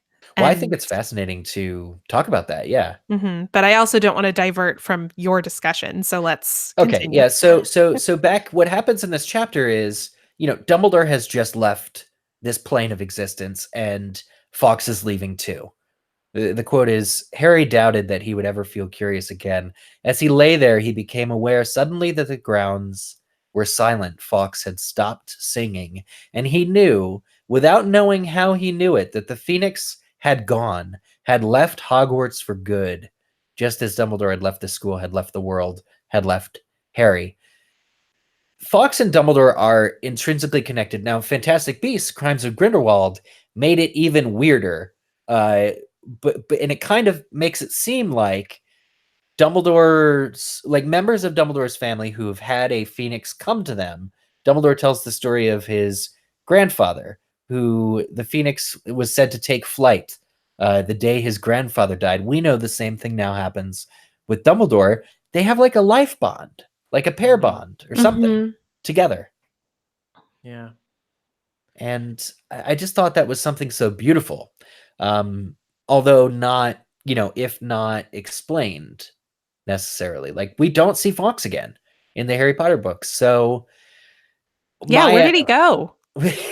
is he just on vacation now, sipping down a coconut Mai Tai, or what exactly is going on? But for me, I look to other literature, and I spent a lot of time on Wikipedia looking up familiars, like witches familiars, Mhm. and animals that are said to have close connections with witches and wizards, because I'm trying to figure out where J.K. Rowling may have drawn the influence or gotten some influence to really get into Dumbledore and Fawkes's relationship. And the first thing I thought of, actually, before Witches Familiars, was His Dark Materials and the Daemons.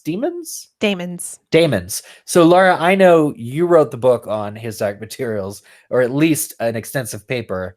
What Yes. do you think? Do you think the connection between Dumbledore and Fawkes is at all connected to people's connections to their daemons in His Dark Materials? I think there's a lot of similarities just in literary style here. That said, the major difference is that not everybody in the Harry Potter universe has this kind of connection, Right. whereas everybody in the His Dark Materials universe does. And if that connection is severed, then they sort of live like a half-life, and they're kind of shells of themselves. Mm. So it makes sense. And what makes this interesting is that, and what makes Fawkes different from Daemon's, is that Fawkes can apparently move on to the next person once his human companion dies. And that's presumably what he's done here. Well, do you think he's not just flown away to die? Because I do think that maybe Fawkes is dead. I think Fawkes cannot Oh. live like that. That's kind of my interpretation. Not that it's like extra sad, but I mean that Fawkes without Dumbledore, kind of as if they were like an aspect of each other's soul. Like if like Daemon's, Fawkes was a manifestation of another piece of Dumbledore's soul, not talking Horcruxes here, something totally different. But that because Dumbledore is dead, Fawkes is going to die. So he does his sing-song thing and then flies away. The reason they never find him again is because he's dead. I don't know. I mean, I guess the lore surrounding phoenixes. I mean, I'm not familiar with anything that supports the idea that phoenixes die. Yeah, Ooh. I don't think he died either. I think Fawkes left because his partner is just no longer there. Why continue being at Hogwarts? He's like, wants to- screw this. well, basically, he's starting a new life. Maybe he's going to go search for another Dumbledore. That's kind of what I was thinking. And to be honest with you, with all of the extra content we've gotten out of the Wizarding World, I'm kind of surprised that this question was never answered. Like, Me too. part of me was almost expecting to see, like in Cursed Child, maybe that it would end with Fawkes reuniting with Harry and like choosing Harry as his new companion. Wow. That'd be pretty cool. Yeah, it would be. That I feel like that would make me feel better about a lot of the things that Yeah. happened. Phoenixes have to die though, right? Because if they don't, like, die for good, I mean, because if Phoenixes didn't die for good, then they would overpopulate the earth, right? Like every Phoenix that had ever lived would still be alive, essentially. Well, I don't think for me, yeah, okay, Fawkes probably died at some point, but did he die right after Dumbledore died? No, I don't think so. Yeah. It's just so interesting. So, through the whole Damon connection, another big difference I think is that people can't really be that separate from their daemons. Like they can't, like, physically in distance, they have to be close to them. So there are those couple of times, like when Dumbledore is traveling or whatever, that he's not immediately next to Fawkes. But connection wise, he uses Fawkes to escape Dawlish in year 5. He sends, I mean, when Harry makes that remark in the Chamber of Secrets that Dumbledore's not really that gone, all people here are loyal to him still, that's what calls Fawkes to Harry. So there is some kind of connection. There is some otherworldly connection between showing Dumbledore loyalty, like when he even says to Dumbledore that he told Scrimgeour that he was his man, and Fawkes lets out like a low like song note. Like there is something intrinsically linking and magically linking Dumbledore to Phoenixes, and we have no clue what it is. Yeah. I do feel like this is definitely going to get answered in Fantastic Beasts, because there's clearly a tie here that at least Grindelwald seems to believe in. Yeah. Well, and if Aurelius Dumbledore is really a Dumbledore, if Credence is really Aurelius Dumbledore, and if Yeah, Fawkes, exactly. if that bird was Fawkes, yeah, I think we will be getting into it. But it's always nice to see, again, using other literature to inform, but then also using like common myth and mythology. So here's a little bit about familiar spirits, or sometimes called animal guides. Do you guys want to read this from Wikipedia? One of you guys? Yeah, I can read it. Yeah. Familiars were believed to be supernatural entities that would assist witches and cunning folk in their practice of magic, appearing in numerous guises. When they served witches, they were often thought to be malevolent, while when working for cunning folk, they were often thought of as benevolent, although there was some ambiguity in both cases. The former were often categorized as demons, while the latter were more commonly thought of and described as fairies. The main purpose of familiars is to serve the witch or young witch, providing protection for them as they come into their new powers. So this view, like if Fawkes was a familiar, he would kind of be protecting Dumbledore in a way, which I think is exactly what he did. I think that's why Dumbledore called the Order of the Phoenix the Order of the Phoenix. Mm-hmm. Oh, definitely. Yeah. And this is kind of my point with post Dumbledore.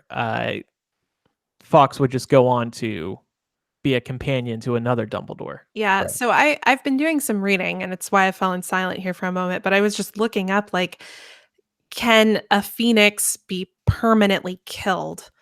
And I can't find anything on that, but there are differing opinions about whether or not the phoenix itself is the same phoenix every time it's reborn. Mm.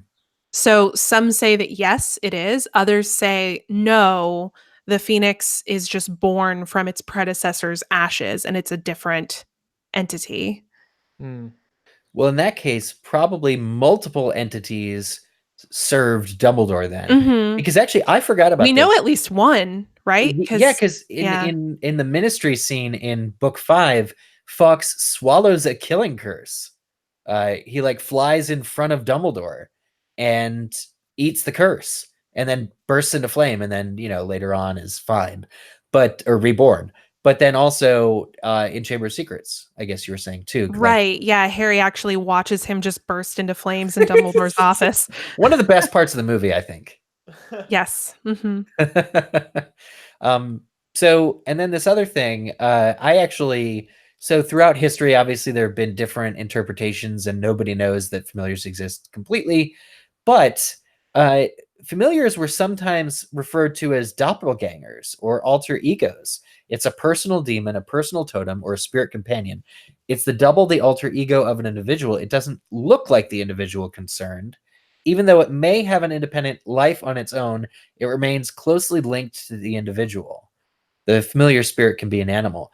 This idea really hits home for me because that's Fawkes to me. I think that, like, again, I think Fawkes is somehow an extension of Dumbledore in personality, maybe in spirit, maybe even more, and they can't live without each other, I think. Yeah. I can't live with or without you.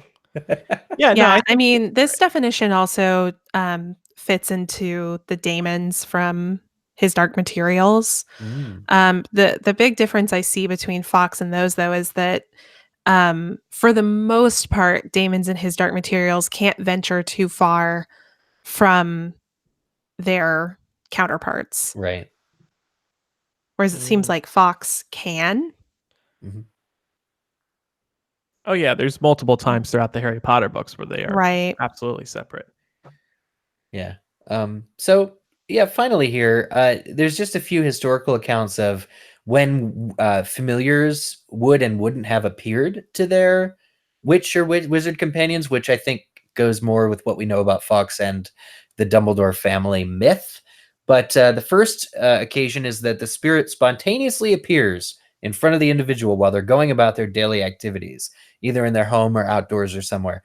And this strikes me as being like, oh, Dumbledore, whenever a Fawkes or whenever a Phoenix comes to a member of the Dumbledore family, maybe they're, just doing nothing, and all of a sudden there's a Phoenix there to guide them on their quest. The second manner in which the familiar spirit commonly appeared to magical practitioners in Britain was that they would be given to a person by a pre-existing individual who was sometimes a family member or at other times a more powerful spirit. So there's a family connection. Wizards and witches of the same family can share a single spirit animal or spirit entity, which I think also ties to, like, I honestly think J.K. Rowling is doing something in the middle of all of these. Yeah, and Mhm. that's what makes it kind of hard to put my finger on, at least. Like in the discussion of whether or not Fawkes dies after he leaves Hogwarts, I just don't think there's enough evidence from the text to say firmly one way or the other what happens to him. Mhm. And my hope is that Fantastic Beasts kind of clarifies this for us. I think it Mhm. will. Like via a flash forward, do you think? Or either that, or we get to see what happens with the Phoenix that appears to Aurelius, because presumably he dies Right. at some Right. point, right? So like that, because there's been a lot of questions about like, is that Phoenix Fawkes? And if it is, and he moves on to Dumbledore, that would kind of answer the question, right? Right. Oh yeah. And even though there's this quote saying that Fawkes was only ever owned by Dumbledore, I have a theory that that it is Fawkes in the movie and that he's appearing to Aurelius or whoever on behalf of Dumbledore. Like he's really, Yeah. yeah. I think we've discussed that too, and that does seem to add up. Yeah, and that goes along with this third encounter. In a number of accounts, the cunning person or witch, like Dumbledore, was experiencing difficulty prior to the appearance of the familiar who offered to aid them. And this is the part where Fawkes comes to you in your time of need. and that's your familiar spirit comes to you in a time of need. But Fawkes has absolutely appeared to Dumbledore and to Harry in great times of need. So I think there's definitely something to this whole nature of Fawkes thing going on. Potentially, Fawkes in a way has infiltrated Grindelwald's castle, and he could potentially relay information back to Albus. Yeah. So Yeah. Or maybe Aurelius just needs a friend, for now. yeah, that too. Do we think that? So I wonder here. If that's the case, and this is Fawkes and he's doing Dumbledore's bidding, do we think that Grindelwald would be that naive not to think that's happening? Or do we think that he's using it to play into keeping Dumbledore close? Like maybe feeding some false information to Aurelius so that Dumbledore's kind of thrown off track? Yeah, it's a tough question because it having Fawkes there, even if Grindelwald knows that he's acting as a sort of double agent for Albus, helps Grindelwald convince Aurelius that he is a Dumbledore. Right. So I don't know, it works for him. On the other hand, there is a problem with Fawkes being there and being able to relay potentially important information back to Albus about what Grindelwald is up to, which Grindelwald might not want. I'm thinking maybe Dumbledore has never met Fawkes yet at this point, and he's appearing to Credence on behalf of Albus, but hasn't yet become like a double agent or anything. Like I'm thinking somehow Grindelwald got this Phoenix into the picture, but it's going to end up serving Albus, and it will turn out to have always been Albus's somehow. Yeah, either that, or I mean, it wouldn't be the first time that Dumbledore has mischaracterized the nature of something. And given the fact that we never hear anything about Aurelius Dumbledore in the series, it wouldn't be out of Dumbledore's character to be like, oh yeah, this Phoenix has always been mine. Yeah. Right. Yeah. So funny, just to wrap up here, I have a funny story. I was looking on Wikipedia. You know how you find some historical jokes here and there. Apparently there's something called Prince Rupert's dog, and it happened during the English Civil War. The royalist general Prince Rupert was in the habit of taking his large poodle dog named Boy into battle with him, and throughout the war the dog was greatly feared among the parliamentarian forces and credited with supernatural powers. As noted by Morgan, the dog was apparently considered a kind of familiar. At the end of the war, the dog was shot, allegedly with a silver bullet. So there was this badass dog who was, brought into the war by this irresponsible pet owner, Prince Rupert. But it was feared, it was said to be supernatural, and it was feared so badly that they had to kill it with a silver bullet. Which I just think is crazy. But these accounts of pets or I don't know, Brooklyn. Do you think that Brooklyn has a part of your soul, Andrew? Like, wow, that's such a beautiful thought.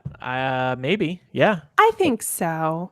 Oh, yeah. I don't know. I think I always get so mad because, I've definitely heard people make the argument that animals don't have souls, and I'm like, no, just look in their eyes, and you can see that they do. Yeah, the Bible says they don't, but yeah, I understand. Yeah, well. That's Bible says a lot of things. Yeah, it does. It also says you shouldn't eat shellfish, and most of us do that anyway. Especially on Fridays. Right. But I don't know, I definitely feel a bond with my dog. Right. That I don't think could ever be replicated. Mm-hmm. So there is a story that miniature golden doodles have a close connection to the Sims lineage. They would. I was taking that as 100% fact. That's what Grindelwald told me. Oh my god. So is that it? Is Dumbledore is Fawkes just Dumbledore's pet then that he cares about? Is that the limit, the scope of? Nah. No, there's more. There's more. There's more. Yeah, there's definitely an element of choice on behalf of the Phoenix. Mm-hmm. Interesting. Well, I'm pleased with where that discussion went. Yeah, no, this is really good. And I have a feeling we're going to end up digging into this a lot more over the course of the next few years, just with the additional content we're going to be getting from the Fantastic Beasts franchise. Mm-hmm. Yeah, and I know with next week's chapter, like I'm glad to alleviate this part of it. We can still touch on Fox, Yeah. but I know there's so much else going on in that chapter that I'm like, we could just talk about this for hours. And I think by next week, patrons, if you're listening, you can write in and give us some of your thoughts, and we can read that during next week's discussion. So Yeah. Yeah. All right. cool. That's Bonus MuggleCast. Thanks, everybody. Bye. Bye. Bye. All right. Good stuff. Thanks for Yeah. planning that, Eric. Good show, guys. Yeah. All around, really good. When will you clean those files? I'm here. So yeah, I Sweet. can do it. Yep. Yeah. Do you want me to re-record the ads, or do you think you can fix those? Because I know I stumbled. And Only all if you want to re-record. I mean, I thought they were fine. okay. All right. Yeah. If you could just fix the, I know you Yeah, do it they anyway, flowed but- real like Okay. it worked. It's All just right. best to do it in that thing. Yeah. Yeah. So I will upload right away. All right. Thanks, everybody. See ya. Bye. Bye. Bye.